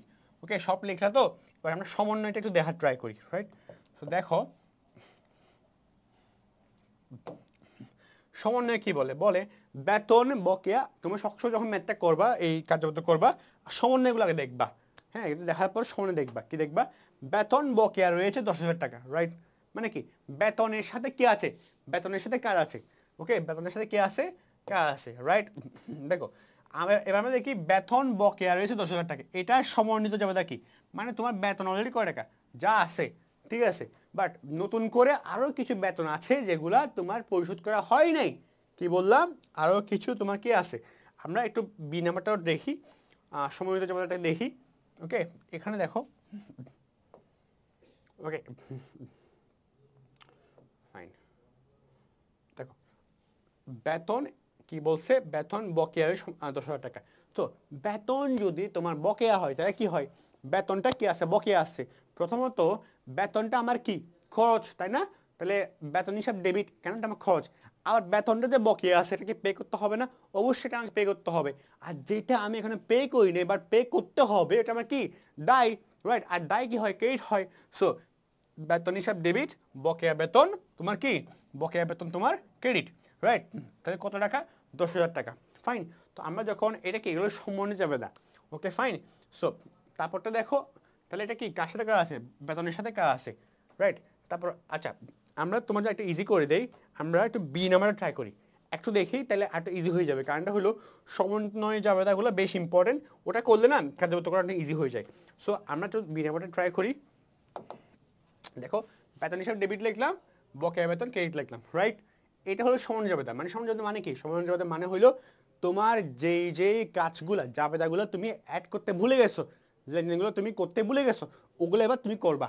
ওকে, সো এই যে বকেয়া বেতন মানে আমি বেতনটা এমনি বেতন আছে যে আমি বেতন প্রদান করছি যা আছে রে মিলে, হ্যাঁ, শুরু উদ্যোগ করে ওগুলো আমি পে করছি, ওগুলো কাজ শেষ। বাট নতুন করে আর 10,000 টাকা আছে যেগুলো আমি পে করতে এখন করি নাই, বকেয়া আছে। সো বকেয়া থাকলে কি হয়, বকেয়া আগে বেতন না, মানে এটা খরচ নেই, তাই বেতন হিসাব ডেবিট, বকেয়া বেতন ক্রেডিট, কত টাকা 10,000 টাকা হয়ে গেল, রাইট? তারপরে সমন্বয় আমরা দেখি, তুমি বুঝতেছো কেমন সমন্বয় করতে হয়। তারপরটা হলো তোমার অগ্রিম বিমা 24,000 টাকার 24,000 টাকার মেয়াদ উত্তীর্ণ হয়েছে, তাইলে আচ্ছা তাইলে তোমার কি, তাইলে তোমার অগ্রিম বিমা 24,000 টাকায় মেয়াদ উত্তীর্ণ হয়েছে, মানে তোমার ডেফিনেটলি প্রশ্ন অগ্রিম বিমা আছে। দেখো অগ্রিম বিমা আছে, রাইট? এটার 24,000 টাকা কি হয়েছে, উত্তীর্ণ হয়েছে। অগ্রিম বিমা করা গেছিল 1 2 3 4 5, মানে অগ্রিম বিমা আছে 30,000 টাকা, তুমি 30,000 টাকার অগ্রিম বিমা করছিলা, ওখান থেকে তুমি উত্তীর্ণ হয়েছে মানে কি তুমি 24,000 টাকা ইউজ করে ফেলছো, রাইট? 24,000 টাকার মেয়াদ চলে গিয়েছে। তো এই যে অগ্রিম বিমা কি 30,000 টাকা আছে, নাই, কিন্তু আছে কত, আর 24,000 টাকা তুমি ইউজ করে ফেলো, আছে কত, 6,000 টাকা। ওকে, সো দেখো তোমার এখানে জাবেদা আছে কি নিয়ে, অগ্রিম বিমা নিয়ে, রাইট? বাট অগ্রিম বিমার তুমি ইউজ করছো কত, 24,000 টাকা, তাইলে তোমার জাবেদা দিতে হবে কোনটা নিয়ে, তুমি যেটা ইউজ করছো ওটাখানে জাবেদা দিতে হবে। মানে হলো তোমার অগ্রিম বিমা করছো 30,000 টাকা, তার মধ্যে 24,000 তুমি ইউজ করছো, তুমি ইউজ করে জানো এটা জাবেদা দিছো, দাও নেই কিন্তু, তাইলে এখন তুমি ইউজ করছো ওটা তোমার জাবেদা দেওয়া লাগবে। তাইলে বিমা যখন আমি ইউজ করে ফেলছি মানে কি বিমার খরচ, রাইট? ওকে, তো খরচ মানে কি ডেবিট, সো বিমা হিসাব ডেবিট। আবার আবার তোমার এই যে বিমাটা যেটা খরচ, সেটাকে তুমি 9 টাকা দিছো, পে করছো, খরচ করলে পে করতে হয় না, দিছো না, তুমি কিন্তু এটা অগ্রিম বীমা থেকে কমবে, কারণ তুমি আগে পে করছিলে ওটা কমবে এবার, তাই না? সো তোমার অগ্রিম বীমা, তোমার কি সম্পদ এবার কি কমবে না, কমে যাবে। তো তোমার হবে বিমা হিসাব ডেবিট, অগ্রিম বীমা ক্রেডিট, রাইট? সো তোমরা দেখতে পারো এখানে বিমা হিসাব ডেবিট, অগ্রিম বীমা ক্রেডিট। কেন ডেবিট? কারণটা হলো বিমাটা তুমি আগে করছিলা, রাইট? অগ্রিম বিমা টাকা দিয়ে দিছিলা, মানে তো ওখান থেকে তুমি আবার 24,000 টাকা ইউজ করে ফেলছো, তাহলে কি তোমার যেটা ইউজ করছো কি তুমি জানো জামালা দিছা দাও নাই, তাহলে এখন তোমার জামালা দিতে হবে, কি দিবা? বিমা খরচ ডেবিট, কত টাকা? 24,000 টাকা ইউজ করছো, যেটা ইউজ করছো। বাট তাহলে এই 24,000 টাকা তুমি কি নগদ টাকা পে করছো, নাকি তুমি অগ্রিম যেটা বিমা দিছিল ওখান থেকে চলে যাবে, যেটা আগে বিমার টাকা করছিল ওখান থেকে যা হ্রাস হবে। আগে কি ছিল? সম্পদ ছিল, এখন ওটা কমে যাচ্ছে না, কমে গেলে কি হয়? ক্রেডিট হয়। সম্পদ কমলে কি হয়? ক্রেডিট হয়। বাড়লে ডেবিট, কমলে ক্রেডিট। ফর দিস রিজন তোমার অগ্রিম বীমা হিসাব কি হয়েছে? ক্রেডিট হয়েছে। কত টাকা? 24,000 টাকা, রাইট? সব বুঝতে পেরেছো কেমনে তোমার সম্পূর্ণ জমা দিতে হয়? দেখো কিন্তু আমরা বোর্ড কোশ্চেন প্র্যাকটিস করতে এসছো, আই হোপ তুমি বুঝতে পারছো যে কেমনে এটা করতে হয়, রাইট? কোয়েশ্চেন থাকলে অবশ্যই জানাবা। হ্যাঁ, তারপর দেখো, তারপরটা হলো তোমার কি ব্যবহৃত সাপ্লাইসের পরিমাণ 5,000 টাকা। দেখো আমার অলরেডি সাপ্লাইস আছে কত টাকা? তোমার 32,000, তোমার 8,000 টাকা, রাইট? আমার অলরেডি 8,000 টাকা সাপ্লাইস আছে। কি বললাম? আমার অলরেডি 8,000 টাকা সাপ্লাই সেখানে আছে, বাট ওই 8,000 টাকা সাপ্লাইজের মধ্যে আমি 5,000 টাকা সাপ্লাইস ইউজ করে ফেলছি। মানে হইলো ধরো তোমার আছে, আমি এক্সাম্পল দেই, তোমার আছে 8টা বই, ওই 8টা বইয়ের মধ্যে তুমি এটা জানো তুমি যাওয়া দিছো 8টা বইয়ের, বাট ওই 8টা বইয়ের মধ্যে তুমি 5টা বই কী বললা পড়ে ফেললা, পড়ে শেষ করলা। এই যে তুমি পড়ে শেষ করে কিন্তু জানো তুমি কে যাওয়া দিছো, দাও নেই কিন্তু। একটা এক্সাম্পল দিলাম আর কি। হ্যাঁ, যদি এখানে আর্থিক ঘটনা নেই এটা লেনদেন হবে না, আর বোঝার সুবিধাতে বললাম, ওকে? সো মানে হলো তোমার সাপ্লাইস আছে কয়টা? আছে কত টাকা? 8 টাকা সাপ্লাইস তোমার আছে, ওখান থেকে তুমি 5 টাকা ব্যবহার করে ফেলছো। এই যে ব্যবহার করলা, এটা যাওয়া দেখে তুমি দিয়েছো, তুমি কিন্তু এটা যাওয়া দাও নেই, তাহলে তোমার দিতে হবে না? ফর শর্ট দিতে হবে। সো ব্যবহার করলে কি হয়েছে? তোমার খরচটা বাড়ছে, সাপ্লাইস খরচ বেড়ে গেছে না? হ্যাঁ, কত টাকা বাড়ছে? 5 টাকা। সাপ্লাইস খরচ হিসাব ডেবিট, খরচ বাড়লে কি হয়? ডেবিট হয়। 5,000 টাকা, ওকে? আবার সাপ্লাইস খরচ কেন খরচ হয়েছে তোমার? তাহলে করতে করা হয়েছে তোমার যে আগে যেটা স্টক ছিল ওটা কমে গেছে না? আগে কি ছিল? সম্পদ ছিল, সম্পদ কমছে। সম্পদ কমলে কি হয়? তোমার ক্রেডিট হয়। ফর দিস সিজন সাপ্লাইস কমছে, সেজন্য সাপ্লাই হিসাব ক্রেডিট, রাইট? তাহলে সাপ্লাইস খরচ ডেবিট, সাপ্লাই হিসাব ক্রেডিট, ফাইন। তারপরে তুমি দেখো ব্যবহৃত মানে সমন্বয় জাবেদা মানে কি বুঝছো? সমন্বয় জাবেদা মানে হলো যেটা তোমার কি সবসময় জাবেদা দিবে ওইটার, যেটা তোমার মানে তুমি আগে জাবেদা ভুলে গেছো বা নতুন করে অ্যাড হয়েছে, যেই পার্টটা রয়েছে ওই ঠিক পার্টটার জাবেদা তুমি দেবা। তারপর আসবাবপত্র 10% অবচয় দরজা হলো অবচয়ের জাবেদা খুব সিম্পল। অবচয় হলে কি হয়? খরচ হয়, তাহলে অবচয় হিসাব ডেবিট। হ্যাঁ, আবার অবচয় হিসাব কি হয়েছে? ডেবিট হয়েছে। দেখো অবচয় হিসাব ডেবিট। আবার অবচয় যখন হয়, আমরা তুমি মাথায় রাখবা, তুমি এটা দৃশ্যমান অদৃশ্যমান উদয় পড়লে ওখানে বুঝবো অবশ্যই। অবচয় যখন হয় তোমার, তখন কি হয়? যে কোম্পানি তোমার কি করে, যে যত টাকা অপচয় হয় প্রফিট থেকে একটা অংশ সরে রাখে এই যে অপচয়টাকে রোধ করা। যেমন ধরো আমি তোমাকে যদি বলি একটা ফার্নিচার বা প্রোডাক্ট টেবিল, যে প্রোডাক্ট টেবিল তুমি বিড়ি দেখতেছো, ওই ধরো প্রোডাক্ট টেবিলটা তুমি যখন কিনছিলা তখন কি একদম নতুন চকচকে ছিল না? অবশ্যই ছিল। বাট তুমি যখন এক বছর ইউজ করলা ওটা কিন্তু আগের মতো চকচকে নেই, ওটা কি হয়ে গেছে তোমার? ওটা কিন্তু তোমার লাইক একটু একটু ভেঙে গিয়েছে হয়তো, একটু কম চকচকে হয়ে গিয়েছে হয়তো। সো এই যে একটু ওটার সৌন্দর্য একটু হ্রাস পেয়েছে, হ্যাঁ, ওটা মানে কি? ওটা হলো অপচয় হওয়া। তাহলে কি হয়? কোম্পানি করে কি, যখন অপচয় হয় এটা তো অপচয়, খরচ হয়েছে অবশ্যই, অবচয় ডেবিট, খরচ হলে ডেবিট হয়। হ্যাঁ, তারপর তোমার কোম্পানি করে কি লাভের একটা পার্ট আলাদা করে জমা রাখে, তখন কি এই অবচয়টাকে খরচটাকে ব্যাকআপ দেওয়ার জন্য। সো যেটাকে জমা রাখে আমি কি বলতে পারি? পুঞ্জীবিত অবচয় বলতে পারি, ওকে? আর পুঞ্জীবিত অবচয় কি হয়? তোমার ক্রেডিট হয়, ওকে? সো অবচয় ডেবিট, পুঞ্জীবিত অবচয় ক্রেডিট, যেটা আসছে ওটাকে 10% বের করবো, 33% 3300 টাকা, রাইট? সো আই হোপ তোমরা মোটামুটি বুঝতে পেরেছো অবচয় হিসাব ডেবিট, পুঞ্জীবিত অবচয় ক্রেডিট। সো এভাবেই মেইনলি আমরা সমন্বয় জাবেদাটা করতে পারি। সো আই হোপ তোমরা বুঝতে পেরেছো। তাও যদি কোয়েশ্চেন থাকে তোমরা অবশ্যই আমাদেরকে জানাও, আমাদের কমেন্টে জানাও, তোমাদের কোয়েশ্চেন করে জানাও। সো আমরা অবশ্যই এটাকে আনসার দিয়ে দিব, রাইট? সো আমরা মোটামুটি বুঝতে পেরেছি যে জাবেদা কী কী হয়। দেখো এখান থেকে এবার আমরা কার্যবদ্ধ করি। দেখো কার্যবদ্ধ করার ওয়ে কি? কার্যবদ্ধ করতে গেলে প্রথমেই তোমার সমন্বয় জাবেদাটা কি পারতে হবে। তুমি সমন্বয় না পারো তুমি কাজও করতেই পারবে না, রাইট? সো প্রথম কাজ কি তোমার? সমন্বয় জাবেদা করার পরে কাজ কি দেখো এবার।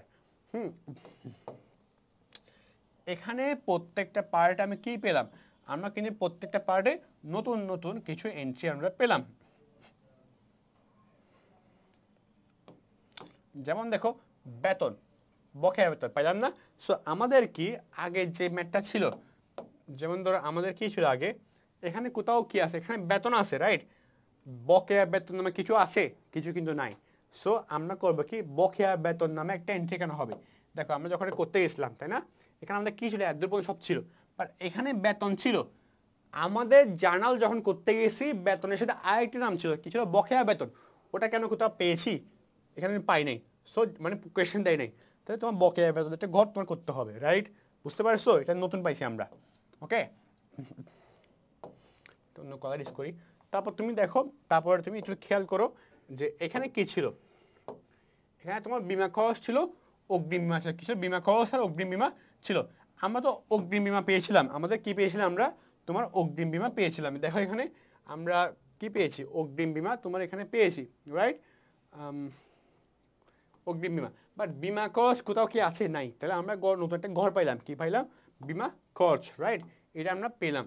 তারপর দেখো আমরা কি পেলাম, আমরা সমন্বয়ের মধ্যে পেলাম তোমার সাপ্লাইজ ক্রস ডেবিট, সাপ্লাইজ হিসাব ক্রেডিট। আমরা কিন্তু কোয়েশ্চেনের মধ্যে সাপ্লাইজ হিসাব নামে একটা নাম ছিল, বা সাপ্লাইজ খরচ নামে কোনো নাম ছিল না। সো আমরা কার্যবদ্ধ করার সময় যেটা নাই ওটা আমাদের কি করতে হবে, আনতে হবে। আমরা এবার দেখো সাপ্লাইজ খরচ ঘর আমরা আনলাম রাইট। তারপর তুমি কি দেখো যে তোমার, আমি যখন তোমার এইটা করলাম, অবচয়ও কোয়েশনে ছিল না, পুঞ্জীবিত অবচয় ছিল না, তো দুইটা আমার কি করতে হবে, আনতে হবে। সো আমরা এবার অবচয়টাও আনলাম, আমরা কি করলাম, পুঞ্জীবিত অবচয়টাও আনলাম রাইট। Okay fine. তারপর দেখো কোয়েশ্চেনটা একটু দেখো তুমি, কোয়েশ্চেন একটা আমরা খেয়াল করি। সো তো আমরা মোটামুটি কোয়েশ্চেনে যা ছিল সবগুলো কার্যবর্তে আনছি, নতুন যেগুলো আমরা সমন্বয় যাতে করার মধ্যে পেয়েছি ওগুলোও কিন্তু আমরা এনেছি, এবং এগুলো সবগুলো আমরা টাচ করেছি। আমরা 10 গোড়াটা আমরা কার্যবর্তে করি। সো এইবার 10 গোড়া করলে তুমি আসলেই বুঝতে পারবা যে না, এইভাবেই ম্যাথটা করতে হয়। ওকে, সো আমরা ম্যাথটা করা শুরু করি এবার। সো প্রথম কাজ কি, প্রথম কাজ হলো তোমার যতগুলা এন্ট্রি আছে, যতগুলা এন্ট্রি, প্রথম কাজ কি বললাম, প্রথম কাজ হলো কোয়েশ্চেনে যতগুলা তোমার যা দিছে, হ্যাঁ খতিয়ানের যে যারগুলো তোমার কোয়েশ্চেনে দিছে ওগুলো সবগুলো লিখবা, প্লাস সমন্বয় জাবেদা করার পরে, সমন্বয় জাবেদা তোমার করার পরে যে যে নতুন নামগুলো এসেছে ওই নামগুলোও তুমি কি করবা, ওগুলো তুমি ইনক্লুড করবা যেগুলো তোমার কোয়েশ্চেনের মধ্যে ছিল না। ওকে, সো সবগুলো করার পরে আলটিমেটলি তুমি দেখো, আমরা কোয়েশ্চেনগুলোও লিখলাম, আমরা নতুন নামগুলোও লিখলাম রাইট। এবার আমার কাজ হলো যে এগুলা প্রথমে দেখবো এগুলো তোমার রেওয়া মিলে কীভাবে বসে, হ্যাঁ তারপর দেখবো এগুলো সমন্বয়ে কেমনে আসছে, সমন্বিত রেওয়া মিলে কেমন, সবগুলো আমি দেখি। ওকে, প্রথমত কাজ কি, কোনটার সাথে কাজ ছিল, দেখো আমরা বেতনের সঙ্গে কাজ ছিল, আমাদের তোমার বিমার সাথে কাজ ছিল, হ্যাঁ সব লিখলাম। তারপর তোমার সাপ্লাইয়ের সঙ্গে কাজ ছিল, হ্যাঁ তারপর আমাদের অবচয় নতুন আসছে এটা। সো তো আমরা প্রথমে দেখি আশাপত্র, এটার সঙ্গে কোনো কাজই ছিল না, সেটা গ্রামের ডেপুটিকে আসছে ফাইন, সমন্বয়ে তার সঙ্গে কাজ নেই, কাজ থাকলে সমন্বয়ে আসবে, কাজ না থাকলে সমন্বয়ে আসবে না। মানে ওই যে নিজে দেখলেন সমন্বয় সমূহ, তো ওখানে যদি কোনো এন্ট্রির সঙ্গে কাজ থাকে ওটা আসবে, নাহলে ওটার সঙ্গে আসবে না। আশাপত্রের সঙ্গে কোনো, আমরা সমন্বয় যাতে করার সময় আশাপত্রের নামটা আসে নাই, মানে আশাপত্রের সঙ্গে কোনো কাজ নেই, সেটা সরাসরি কোথায় আসবে, সমন্বয় রাউন্ডে আসবে না, কারণ সমন্বয় থাকলে তো আমরা অ্যাড করবো এটা। হ্যাঁ মেইনলি আমি একটু বলি, এটা হলো রেওয়া মিলে লিখবা, রেওয়া মিলে লেখার পরে সমন্বয়ে যদি কাজ থাকে ওই কাজটা লিখবা। তারপরে সমান্তরাল অমিল মানে কি, সমান্তরাল অমিল মানে হলো এটা এবং এটা সাথে যেগুলো যোগ বিয়োগ করে তুমি এখানে লিখবা। ওকে, সমান্তরাল অমিল মানে কি, সমান্তরাল অমিল মানে রেওয়া মিল এবং সমন্বয় দুটার মধ্যে ডেবিট ক্রেডিট, ক্রেডিট ডেবিট এগুলো যোগ বিয়োগ যা হয় সবগুলো করে তুমি এখানে আনবা। যেমন দেখেন 33,000 টাকা আছে, এটার সঙ্গে সমন্বয়ে কোনো কাজ নাই, সুতরাং এই টাকাটা সরাসরি এখানে ট্রান্সফার হয়ে গেছে ডেবিট দিকে রাইট। তারপরে এখানে ট্রান্সফার হওয়ার পরে আসে বলতে তোমার কি সম্পদ, আর সম্পদ কোন জায়গায় আছে, সম্পদ আসে তোমার আর্থিক অবস্থার বিবরণীতে, তোমার আর্থিক অবস্থার বিবরণীতে কি সম্পদ আসে। এবার যেগুলো আর বিশ্ববিদ্যালয়ে কি আসে, বিশ্ববিদ্যালয়ে সবসময় আয় এবং ব্যয়গুলো আসে, তাই না। তো সম্পদ কোথায় আসে, আর্থিক অবস্থার বিবরণীতে ডেবিট দিকে চলে আসছে রাইট। ডেবিট দিকে কেন, কারণ ডেবিট দিকে সম্পদ এবং কে আসে, সম্পদ আসে, আর ক্রেডিট দিয়ে কে আসে, ক্রেডিট দিকে তোমার দায় আর মালিকানা সত্ত্ব আসে রাইট। তারপর দেখো সেবাই, সেবাইয়ের সঙ্গে কী ছিল, কোনো কাজ ছিল না, তো সেবা এটা কি আমার ক্রেডিট না, আয় সবসময় ক্রেডিট হয়, সো এটার সঙ্গে কোনো কাজ ছিল না, সো এটা সরাসরি এখানে চলে আসছে। ওকে, তো একটা মিনিট ওয়েট, সেবায়ের সঙ্গে কি ছিল না, কোনো কাজ ছিল না, সরাসরি এটা সমন্বিত আওয়ামী মিলে চলে আসছে, যেহেতু এখানে কোনো কাজ নেই, সো টাকাটা এখানে যে ট্রান্সফার হয়ে গেছে। এবার সেবা এটা কি, সেবা এটা কিন্তু আয় ব্যয় সবসময় থাকবা মুনাফা জাতীয় আয়, মুনাফা জাতীয় ব্যয়, এগুলো সবসময় কই আসে, বিশদ বিবরণীতে আসবে। কোন দিকে আসবে, ও ক্রেডিট দিকে বসে গেল, শেষ, রাইট। তারপর কি ছিল, বেতন, বেতনের সময় কিন্তু কাজ ছিল। আগে প্রথমে কাজ কি, প্রথমে রেওয়ামি লেখা, বেতন তোমার খরচ 32,000 টাকা ডেবিট দিকে লিখলাম, হ্যাঁ। আবার বেতনের সময় কি কাজ আমাদের ছিল একটু খেয়াল করো তো তোমরা, বেতনের সঙ্গে ছিল বকেয়া বেতন, কি করলাম, বকেয়া বেতন, ওকে ফাইন। আমরা যদি দেখি তোমার কি বেতনের সাথে কি ছিল, তোমার বেতনের সাথে ছিল বকেয়া বেতন, ওকে। সো বেতন তো 32,000 টাকা আমরা আগেই পেলাম, আগে প্রশ্নের মধ্যে দেখো একটু খেয়াল করো, প্রশ্নের মধ্যে আগে বেতন করা গেছিল, প্রশ্নের মধ্যে বেতন করা গেছিল, বেতন ছিল তোমার 32,000 টাকা। নতুন করে বেতন আমরা কত পেলাম, নতুন করে আমরা পেলাম তোমার 32,000 টাকা, নতুন পেলাম কত, 10,000 টাকা, তাই না, বেতন বৃদ্ধি পেলো কিন্তু, রাইট। সো আমরা এবার যেটা বৃদ্ধি পাইছে 10,000 টাকা, এটা আমরা কি সমন্বয়ে লিখলাম, সমান 10,000 টাকা কি করলাম, সমন্বয়ে আমরা 10,000 টাকা লিখলাম। একটু খেয়াল করো ভালো মতো, আমরা একটু এটা লেখাটি সমন্বয়ে আমরা কি করলাম, আমরা সমন্বয়ে নতুন করে 32,000 টাকার সাথে 10,000 টাকা পেলাম, কারণ আমরা বেতন পেলাম না, সমন্বয়ে কি পেলাম, বেতন ডেবিট, বকেয়া বেতন ক্রেডিট। তো আমরা বেতন 10,000 টাকা লিখছি বেতন হিসাব, আবার বকেয়া বেতন ছিল না ক্রেডিট পাশে, আমরা ক্রেডিট পাশে খেয়াল লিখলাম, সমন্বয়ে করে বকেয়া বেতন লিখলাম, কারণ বকেয়া বেতনটা কি তোমার খরচ, আর বকেয়া বেতন তোমাকে দায়। সো ফর দিস রিজনস বকেয়া বেতন তোমার দায়ের পাশে আসছে সমন্বয়ে, ওকে। যেহেতু কাজ ছিল সমন্বয়ে যাওয়া ছিল এটা, সো 32,000 টাকা কমবে ডেবিট দিকে, এটাও ডেবিট দিকে, আর ডেবিট ডেবিটে কি হয়, যোগ হয়। সো সমন্বয়টা মিলে 32,000 যোগ করলে কত হয়, 42,000 টাকা আসছে, রাইট। আর এটা তো বকেয়া বেতন সরাসরি কোথায় চলে আসছে, সমন্বিত যাওয়া মিলে ক্রেডিট দিকে চলে আসছে। সো তাহলে আমরা সমন্বয়ে ডেবিট দিকে আসছে, ক্রেডিট দিকে আসছে। সো এটা আবার কি, এখানে দেখো বকেয়া বেতনের সাথে এখানে কোনো কাজ আছে, কাজ নাই।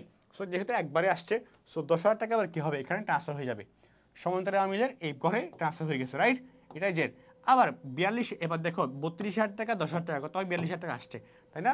তাহলে এবার দেখো এটা কি খরচ, 42,000 টাকা কি, এটা হলো আমার ফাইনাল বেতন, বেতন হিসাবে আমার যত টাকা খরচ হয়েছে, বেতন হিসাবে আমার টোটাল 42,000 টাকা খরচ হয়েছে, সো এটা ডেবিট দিকে আসছে, ওকে।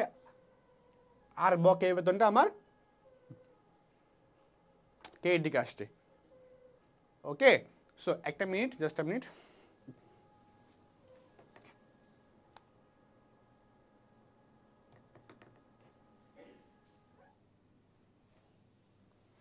So okay fine. সো আমরা মোটামুটি বুঝতে পেরেছি তোমার যে বেতন হিসাবে তোমার খরচ কত, 42,000 টাকা, রাইট। ঠিক তেমনি বকেয়া বেতন হিসাবে তোমার খরচ, তোমার কত এসেছে, 10,000 টাকা। এবার দেখো বেতন তোমার খরচ না, খরচ এবং আয় কোন দিকে আসে, বিশদ বিবৃতিতে আসে। সো 42,000 টাকা বিশদ বিবৃতিতে আসলো, ফাইন। তারপর তোমরা দেখো বকেয়া বেতন তোমার কি দায় না, বেতন তোমার বেতন তোমার খরচ, বকেয়া বেতন তোমার দায়। সো বকেয়া যেটা বেতন ছিল ওটা তোমার দায়, দায় কোন দিকে আসে, আর্থিক অবস্থা বিবরণীতে আসছে, ওকে। বুঝতে পেরেছো, ফাইন। তারপর দেখো সাপ্লাইজ, সাপ্লাইজ কাজ ছিল কিন্তু খেয়াল করো, সাপ্লাইজ তোমার কি নর্মালি তোমার রেয়ামে ডেবিট দিকে আসছে, ফাইন। সাপ্লাইজের সাথে তোমার কী কাজ ছিল একটু খেয়াল করো তো, সাপ্লাইয়ের সাথে কাজ ছিল নতুন করে তোমার সাপ্লাইজ খরচ হয়েছে কত, 5,000 টাকা, আর সাপ্লাইজ কমলো কয় টাকা, 5,000 টাকা কমলো। তো আমরা করবো কি, সাপ্লাইজ কমছে কয় টাকা, 5,000 টাকা কমছে, সমন্বয়ের মধ্যে সাপ্লাইজ আমার কি সম্পদ, সম্পদ কমলে কি হয়, ক্রেডিট হয়। ফর দিস রিজন সাপ্লাইজ আমার কি হলো, ক্রেডিট পাশে 5,000 টাকা আমরা লিখলাম, রাইট। করলাম 5,000 টাকা লিখলাম, তাহলে ডেবিট দিকে আছে সমন্বয় আমি কেমনে আসবে, এটা 8,000 টাকা আর 5,000 টাকা, এটা ডেবিট, এটা ক্রেডিট, ডেবিট ক্রেডিট কি হয়, বিয়োগ হয়। তাহলে কত টাকা লিখবো আমরা এখানে, তোমার 3,000 টাকা, কয় টাকা, 3,000 টাকা, ফাইন লিখলাম। সমন্বয় আমি কয় লিখলাম, 3,000 টাকা আমরা লিখলাম, ওকে। তারপরে তারপর তোমার সাপ্লাইজ ক্রস কী ছিল, সাপ্লাইজ ক্রস ছিল একটা, তো সাপ্লাইজ ক্রস আমরা কি লিখলাম, সমন্বয় ডাইরেক্ট লিখে ফেললাম, 5,000 টাকা লিখলাম, ওকে। সমন্বয় মিলে 5,000 টাকা তোমার যেটা ট্রান্সফার হয়ে যাবে। সো 5,000 টাকা এখানে, 3,000 টাকা এখানে।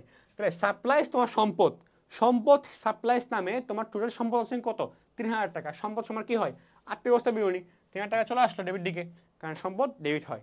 আর সাপ্লাইজ ক্রস তোমার কি খরচ, তোমার এটা সমন্বয় মিল থেকে সোজাসুজি তোমার এটা কই আসবে, তোমার এই যে 5,000 টাকাটা তোমার কই আসবে, বিশদ বিবরণীতে চলে আসবে। মানে হইল তোমার একটা এন্ট্রি, তোমার এটা যে বিশদ বিবরণীতে আসবে, এটা আর্থিক অবস্থা বিবরণীতে আসবে, এটা ডিপেন্ড করে কোত্থেকে যাবে, এটা তোমার সমন্বিত রেওয়া মিল থেকে ডিপেন্ডেন্ট হবে, মানে সমন্বিত রেওয়া মিল থেকে ডিসাইড হবে যেটা কোন জায়গায় আসবে, রাইট? সো তোমার সবসময় সমন্বিত রেওয়া মিল তোমার করাই লাগবে, রাইট? সো তারপরে অবচয়, অবচয়ের তো কোনো কিছু ছিল না, সো অবচয় তোমার কি ডেবিট, পুঞ্জীবিত অবচয় ক্রেডিট, রাইট? সো অবচয় তোমার ডেবিট, পুঞ্জীবিত অবচয় ক্রেডিট। সো অবচয় তোমার খরচটা কোন দিকে আসছে, হ্যাঁ সমন্বয়ে আমি লিখলাম সরাসরি কত 3300 টাকা খরচ লিখলাম, আর এটা সমন্বয়ে আমি ক্রেডিটে লিখলাম, হ্যাঁ ডেবিট এবং ক্রেডিট। সো খরচ তোমার কি, এটা সমন্বয় করলাম যেহেতু কোনো কাজ নাই, এটা এখানে বসে গেছে, হ্যাঁ এটাও এখানে বসে গেছে সমন্বিত রেওয়া মিলের মধ্যে, কাজ যেহেতু নাই। তো তোমার অবচয় তোমার খরচ সবসময় বিশদ বিন্দুতে আসছে, কোথায় আসছে ডেবিট দিকে চলে আসছে, রাইট? আবার পুঞ্জীবিত অবচয় তোমার কি, এটা তোমার আর্থিক অবস্থা বিবরণীর ক্রেডিট পাশে আসবে, কারণ এটা তোমার কি হয়, এটা ক্রেডিট পাশে যাবে। এটা আবার পুঞ্জীবিত অবচয়টা কাইন্ড অফ তোমার সম্পদকেও কিন্তু কি কমায়। ফর দিস রিজন আমরা এটা বলতে পারি যে তোমার পুঞ্জীবিত অবচয় আর্থিক অবস্থা বিবরণী ক্রেডিট পাশে আসছে, ওকে? সো তারপরটা হলো তোমার, এটা শেষ, অগ্রিম বীমা। অগ্রিম বীমার কাজ ছিল না আমাদের কাছে। অগ্রিম বীমা কি দেখো, যে তোমার আমরা করলাম জিনিসটা, তাই না? যে অগ্রিম বীমা তোমার 30,000 টাকা, 30,000 ছিল, তারপর ডেবিটকে আনলাম, তারপর অগ্রিম বীমার মধ্যে বিমা খরচ হয়ে গেছিলো কত টাকা, 24,000 টাকা খরচ হয়ে গেছে। সো তোমার ফাইনালি বিমার অগ্রিম বীমা নামে সম্পদ আছে কত, 6,000 টাকা। 6,000 টাকা তোমার সম্পদ হিসাবে আর্থিক অবস্থা মিলে চলে আসবে, শেষ। তারপর অনুপাতের সেবায় তোমার কত ছিল, 45,000 টাকা। এটা তো কোনো কাজ ছিল না, সো এটা সরাসরি সমন্বিত আমরা 45,000 চলে আসবে। আর অনুপাত যেটা সেবা, এটা কি আয়, অনুপাত যেটা অগ্রিম, অনুপাত যেটা অন্য নাম কি অগ্রিম, অগ্রিম আয় কি দায়, সেটা আর্থিক অবস্থা দায়ের পাশে আসছে, ফাইন। তারপর তোমার মূলধন, কোনো কাজ নাই, 1 লক্ষ টাকা, সরাসরি এখানে সমান্তরাল আমিল আসছে। সমান্তরাল আমিল আসার পর আমি ডিসাইড করবো কোথায় আসবে। তো সমান্তরাল আমিলে কত টাকা, ক্রেডিট পাশে 1 লক্ষ টাকা, এটা আর্থিক অবস্থা বিবরণী ক্রেডিট পাশে আসবে, কারণ এটা মূলধন বা মার্কেট সত্ত্বের একটা পার্ট, ওকে? ভূমি দাঁড়ান, এটার সঙ্গে কোনো কাজ ছিল না, 1,60,000, এটাও ঠিক টাইমে কোনো কাজ যেহেতু নাই, সমান্তরাল চলে আসছে 1,60,000, তারপর এটা সরাসরি আর্থিক অবস্থা বিবরণীতে ট্রান্সফার হয়ে যাবে। এভাবে আমরা সবগুলা কাজ, মানে তোমার যে এন্ট্রিগুলো এখানের মধ্যে, যে এন্ট্রিগুলো তোমার কী ছিল, রেওয়া মিলে ছিল, এবং যে এন্ট্রিগুলো তোমার আমরা সমন্বয় জাবেদা থেকে এনেছি, সবগুলো আমরা কিন্তু এখানে নিয়ে আসছি, রাইট? ওকে, সো সবগুলো আনার পরে আমরা কি বুঝলাম, আমরা মোটামুটি যতগুলো কাজ ছিল, মানে আমার কাজ কি, আমার কার্যপত্রের প্রথম কাজ হইলো যে আমার যে প্রশ্নে যতগুলো এন্ট্রি আছে সবগুলো লেখা, তারপরে সমন্বয় জাবেদা করা। সমন্বয় জাবেদার মধ্যে যে এন্ট্রিগুলো অলরেডি আসছে ওগুলো তো আসে গেছে, যে এন্ট্রিগুলো আসে নাই এগুলোও লিখে ফেলা, ওকে? তারপরে কাজ কি, তারপরে কাজ হইলো আমার এখানের সাথে এগুলোর সাথে যেই নতুন কাজ সমন্বয় জাবেদা করার ফলে যে নতুন নতুন এন্ট্রি যুক্ত হবে, অ্যাড হবে, টাকা বাড়বে কমবে, ওগুলা সমন্বয়ের পার্টে লেখা। সমন্বয় পার্ট লেখার ফলে রেওয়া মিল এবং সমন্বয়ের মধ্যে যোগ বিয়োগ করে যা আসবে তা সমন্বিত রেওয়া মিল লিখবো। সমন্বিত সবগুলো কাজ হয়ে গেলে এবার যেগুলো নতুন করে লিখছে এগুলো আসছে, তারপর এগুলোর টাকাটাও কি, যেটা এখানে আছে এগুলোর যেটাও এখানে আছে। এবার সমন্বিত রেওয়া মিলে আমরা সবগুলো করার পর ডিসাইড করবো যে কোন এন্ট্রিটা বিশদ বিবরণীতে আসবে আর কোন এন্ট্রিটা আর্থিক অবস্থা বিবরণীতে আসবে। সো এভাবেই মেইনলি কার্যপত্র করতে হয়, ওকে? তারপরে আমার কাজ কি, তারপর কাজ হলো আমার আর্থিক অবস্থা বিবরণী ডেবিট সবগুলো কি করা, যোগ করা, তারপর ক্রেডিট সবগুলো যোগ করা। আমরা কি জানি আর্থিক অবস্থা বিবরণীর কি মানে কি, আর্থিক অবস্থা বিবরণী হলো A is equal to L plus ওই, মিলে যেতে হবে, সমান হতেই হবে, তাই না? আর ডেবিট মানে কি, ডেবিট মানে হলো এল এ, ঠিক আছে? আর ক্রেডিট মানে কি, ক্রেডিট মানে হলো এল প্লাস ও ই, ওকে? সো তোমার সব সময় এখানে ডেবিট পাশে যে টাকাটা আসছে এটার সঙ্গে ক্রেডিট পাশে টাকাটা কি হইতে হবে, সব সময় তোমার মিলতেই হবে। আর্থিক অবস্থা বিবরণীতে ডেবিট এবং ক্রেডিট টাকা তোমার কি করতে হবে, মিলতে হবেই, ওকে? তারপরে বিশদ বিবরণী ঠিক তেমনি ডেবিট এবং ক্রেডিট পার টাকাটা তোমার কি করতে হবে, তুমি এটা মিলতে হবেই। কারণটা কি, আমরা আরেকটা বিষয় আমরা জানি ডেবিটের টাকা, ডেবিট এবং তোমার কি ক্রেডিট সবসময় সমান হতে হয়। যদি ডেবিট ক্রেডিট সমান না হয় তোমার একটা ভুল। সব বিশদ বিবরণী এবং আর্থিক অবস্থা বিবরণী ক্ষেত্রে তোমার ডেবিটের টাকা সবগুলো এবং ক্রেডিট টাকা সবগুলো কি হইতে হবে, মিলে যেতে হবে, ওকে? সো মিলে যাবে কিন্তু তোমার ম্যাথ ঠিক থাকলে, আর এগুলো তো ফ্ল্যাকচুয়েট, এটাও মিলে যাবে, তোমার সমান্তরাল আমিলের ক্ষেত্রে মিলবে যেহেতু তোমার এটা আছে। সো তুমি করবা কি, সবগুলো যোগ বিয়োগ করে নিচে বসাই দিবা, সবগুলো বসাই দিয়ে ম্যাথটা শেষ করে দিবা, ওকে? সো এটা হলো মেইন কাজ, তোমার সবগুলো যোগ বিয়োগ করবা, শেষ করবা, এটাই মেইন। সো এইভাবেই মেইনলি তোমার কার্যপত্র করতে হয়, ওকে? সো 10 গড়া বুঝলাম, তো 12 গড়ার ডিফারেন্সটা কি ভাই, 12 গড়ার মধ্যে কেন একটা প্রবলেম? সো 12 গড়ার মধ্যে কোনো প্রবলেম নেই, কোনো ডিফারেন্সিয়েশন নেই, একটাই আছে, যে তুমি যাই করলো ওখানে সংরক্ষিত আয় মানে সংরক্ষিত নামে একটা কি হবে ঘর অ্যাড হবে ওকে সংরক্ষিত নামে কি হবে একটা ঘর অ্যাড হবে এটা আমরা দেখি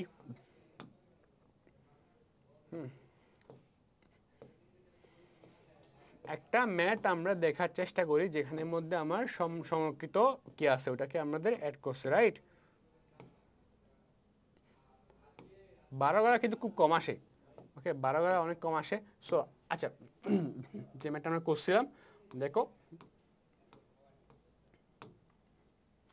12 গড়ার মধ্যে শুধুমাত্র সংরক্ষিত তহবিল নামে ঘর নামে একটা কি ঘর অ্যাড হবে মানে যে কাজগুলা সংরক্ষিত আয় বিবরণীর সাথে যুক্ত ওগুলো জাস্ট আমরা ওখানে লিখে দিব কাজ শেষ ফাইন সো কারণটা কি দেখো কারণটা হলো কি জানো তোমার সমন্বিত আমিল করার পরে 10 গড়াতে করে কি সমন্বিত আমিল করার পরে 10 গড়াতে যা করে তা হলো সমন্বিত আমিল করার পরে এন্ট্রিগুলোকে শুধুমাত্র হয়তো বিশদ বিবরণী হয়তো আর্থিক অবস্থা বিবরণীতে অ্যাড করে বাট যখন আমরা 12 গড়া করি এগুলা হয়তো বিশদ বিবরণী হয়তো আর্থিক অবস্থা বিবরণী হয়তো সংরক্ষিত আয় বিবরণীতে অ্যাড হয় ওকে সো এই যে তিনটা বিবরণীতে অ্যাড হয় ওটাকে আমরা 12 গড়া বলি এখন ভাই এটা সংরক্ষিত আয় বিবরণী কেমনে শিখি আমরা এটা আমরা যখন আর্থিক অবস্থা বিবরণী করবো ওখানে কিন্তু সংরক্ষিত আয় বিবরণী বেশ লম্বা ডেসক্রিপশন করা হবে অবশ্যই কারণ এখানে সংরক্ষিত আয় বিবরণী একটা তোমরা ম্যাথই আছে পুরো একটা ম্যাথের টপিকই আছে ওকে সো ওটা তোমরা করবা তুমি বেশ একটা আলাদা আইডিয়া পেয়ে যাবা সো আমরা কি শিখলাম মেইনলি আমরা তোমার জাভাটা শিখলাম সময় যাতে কেমন হয় ওটা শিখলাম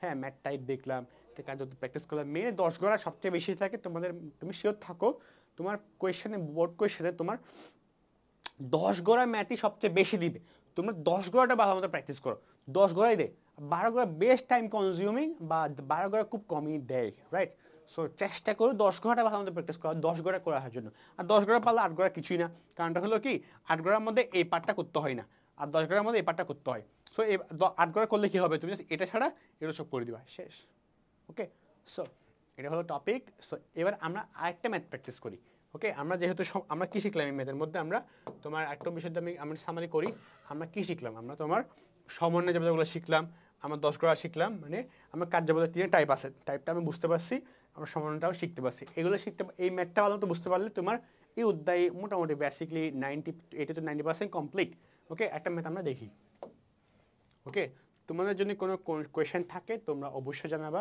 আমরা অবশ্যই তোমাদের কোয়েশ্চেনগুলোর আনসার দিয়ে যাব ওকে তারপর দেখো এই ম্যাথটা দেখো দিনাজপুর বোর্ড 2022 সালে আসছে বেশ ইম্পর্টেন্ট একটা বোর্ড কোয়েশ্চেন আমরা দেখি দেখো কোয়েশ্চেন দেখো আমরা যে টাইপ বলছিলাম টাইপটা আসতেছে কিনা দেখো দেখো দিনাজপুরে কোয়েশ্চেন করছে কি সমন্বয় দাখিলে দাও বলছে টাইপ চলে আসছে তারপর কি বল 10 গড়া দেখছো 10 গড়া বেশি দেয় 10 কাজ যদি প্রস্তুত করো কেমনে আগের মতো ঠিক সেম আগে আমরা কি করব আমরা আচ্ছা ক নাম্বারটা অনেকে কোয়েশ্চেন ভাই ক নাম্বারটা কেন করি এই যে ক নাম্বারটা আনসার তুমি যখন সমন্বয় করো তখন তো পেয়ে গেছো রাইট সো আমরা এটা দেখি যে সমন্বয় জাবেদাগুলো আমরা লিখি ওকে তাহলে তুমি করো কি সমন্বয় জাবেদা কোনগুলো এগুলো সমন্বয় জাবেদা আমরা দেই প্রথমে কি 1 এপ্রিল হতে 2 বছরের জন্য বীমা খরচ প্রদত্ত হয়েছে কি বলতেছে 1 এপ্রিল হতে 2 বছরের জন্য বীমা খরচ প্রদত্ত হয়েছে ওকে তো তোমার বীমা খরচ কত আমরা প্রথমে দেখি যে তোমার ম্যাথটা দেখি মিস্টার সুগার এন্টারপ্রাইজ এপ্রিল 1 দেখো বেশি ইন্টারেস্টিং কিন্তু এপ্রিল 1 2021 সালে ব্যবসাটা শুরু করছে কি এপ্রিল 1 2021 সালে ব্যবসা শুরু করছে সো ওর অগ্রিম বীমাটাও কিন্তু এপ্রিলেই বা আগে মার্চে 29 তারিখ 30 তারিখ হইতে এমন দিতে পারে সো এই জন্য হয়তো বা এপ্রিল 1 তারিখ কয়েক মাসের টাকা দিয়ে দিছে এমন হতে সো কখন দিছে আমরা জানি না বাট আমাকে পরে বলতেছে ভাই দেখো এই ম্যাথটা কিন্তু 1 মাসের ম্যাথ দেখো এটা আমরা এপ্রিল 1 তারিখ শুরু করছি আমি তোমার জায়গাটা করতেছি কবে এপ্রিল 30 তারিখ তাই না মানে 1 মাসের ম্যাথ ওকে তো আমাকে বলতেছে এপ্রিল 1 তারিখে 2 বছরের জন্য বীমা খরচ প্রদত্ত হয়েছে মানে তুমি দেখো তুমি যদি খেয়াল করো ওকে তুমি যদি ভালো মতো খেয়াল করো আমার কত টাকা দেওয়া হয়েছে এটা দেখো কত টাকা দেওয়া হয়েছে এটা 34,000 টাকা আমার অগ্রিম বীমা হিসাবে 34,000 টাকা আমি দিয়ে দিয়েছি ওকে কত টাকা দিয়ে দিয়েছি 34,000 টাকা বেশ বড় একটা অঙ্ক সো 34,000 টাকা কত দিনের জন্য দিয়েছি 2 বছর 2 বছর মানে কত দিন 24 মাস কত মাস 24 মাস আমার 24 মাসের জন্য আমরা কি 34,000 টাকা দিয়েছি, রাইট? বাট আমি ইউজ করছি কবে? আমি ইউজ করছি এপ্রিল 1 মান্থ, মানে আমার অগ্রিম বিমা তো অলরেডি আছে। আমি 2 বছর ইউজ করা, 2 বছর যাবা দিয়েছি, তাই না? অগ্রিম বিমা আছে মানে কি আমি 2 বছরের যাবা দ্বারা অলরেডি হয়ে গেছে। বাট আমি 2 বছরের মধ্যে 1 মাস যে আমি ইউজ করছি ওটাকে আমি দিছি যাবে দা, দিই নাই কিন্তু। সো আমার মেইনলি এই 1 মাসের টাকাটা আমার বের করতে হবে, রাইট? সো একটা মিনিট ওয়েট।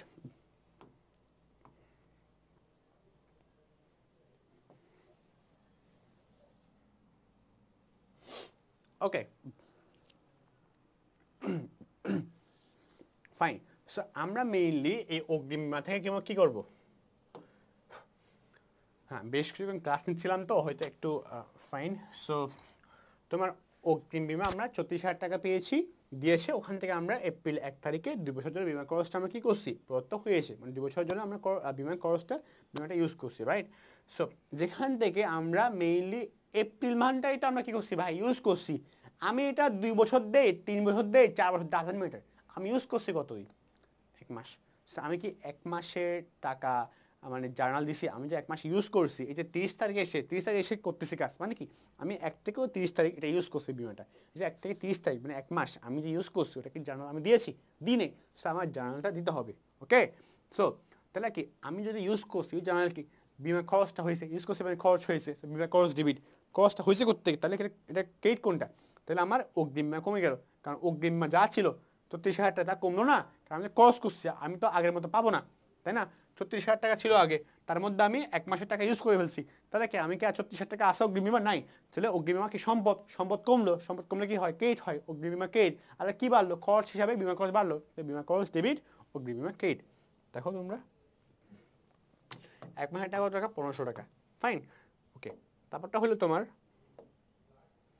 হ্যাঁ অনেকে কোয়েশ্চেন করতে ভাই, আচ্ছা ফাইন, আমরা তো বুঝলাম যে আসলে তোমার 1500 টাকা কেমনে আসছে। দেখো আমি তোমাকে কত মাস বলছি? 24 মাস বলছি না? কত টাকা? 36,000 টাকা কয় মাসের টাকা? 36,000 2 বছরের দিছে, 2 বছর মানে কত? 24 মাস। 36 কে তুমি 24 দিয়ে ভাগ করো। আমি যদি একটু, অনেকে ম্যাথমেটিক্যাল বুঝো না, আমি একটা এক্সাম্পল দিয়ে বুঝাই। ধরো 24 মাসের জন্য দেওয়া হলো কত টাকা? 24 মাসের জন্য, 24 মাস মানে কত? 2 বছর, ওকে? কারণ 2 বছর দেওয়া আছে বলতেছে। 24 মাসের জন্য দেওয়া হলো কত টাকা? 36,000 টাকা, ওকে? তাইলে তোমার 1 মাসের জন্য কত টাকা? 1 মাসের জন্য কত টাকা? কেমন করি আমরা এটা? যেটা ওইদিকে আছে এটা 36টা উপরে লিখবো, 36,000 টাকা ভাগ কত? এটা কত? 24 না? 24, এদিকে 24 লিখবো, ওকে? তাইলে 1 মাস, আমার তো 1 মাস মানে কি এপ্রিল মাসের টাকা লাগতেছে, তো আমি 36কে 24 দিয়ে ভাগ করবো, আমি কত টাকা হবো? 1500 টাকা হবো, ওকে? 1500। সো আমার 1 মাসের টাকা কত টাকা? 15 টাকা। আমার তো এপ্রিল মাসের টাকাই লাগতেছে মেইনলি, তো 1 মাসের টাকা কত? 1500 টাকা। তো আমি বলতে পারি যে এপ্রিল মাসের টাকা কত? 1500 টাকা, যেটা আমি খরচ করছি, ওকে? তো আমার এভাবে মেইনলি আমরা 1500 টাকাটা এসেছি। সো আই হোপ তুমি বুঝতে পারছো, রাইট? না বুঝতে তোমরা কিন্তু একটা স্ক্রিনশট রাখতে পারো, অনেকটা ইজি হয়ে যাবে। এটাকে ঐকিক নিয়ম বা ইউনিটারি মেথড বলে থাকে। সো ফাইন, সো আমরা এটা বুঝতে পারছি, রাইট? তো আমরা যাওয়া দেখতে পারো, যাওয়া দেখছি আমরা যে দেখছো বিমা খরচ ডেবিট ও বিমা ক্রেডিট, ফাইন। তারপর তুমি দেখো যে প্রদেয় নোটের উপরে 1 মাসের সুদ বকে আছে, মানে দেখো তাহলে প্রদেয় নোট কত? 12% প্রদেয় নোট, বেশ ইম্পর্টেন্ট। কত টাকা? 1 লক্ষ টাকা। 12 মাসে প্রদেয় নোট কত টাকা? 1 লক্ষ টাকা। বলতেছে প্রদেয় নোটের উপরে 1 মাসের সুদ বকেয়া হয়েছে, ফাইন। কত টাকা বকেয়া হয়েছে? 1 মাসের সুদ বকেয়া হয়েছে। তো তো আমি যদি বলি 1 লক্ষ টাকার কত, আমার সুদের রেট কত? সুদের রেট হলো 12%। দেখো আমার সুদের রেট কত? আমার সুদের রেট হলো তোমার, এখানে সুদের রেট কত? 12%, তাই না? কত পার্সেন্ট? 12%।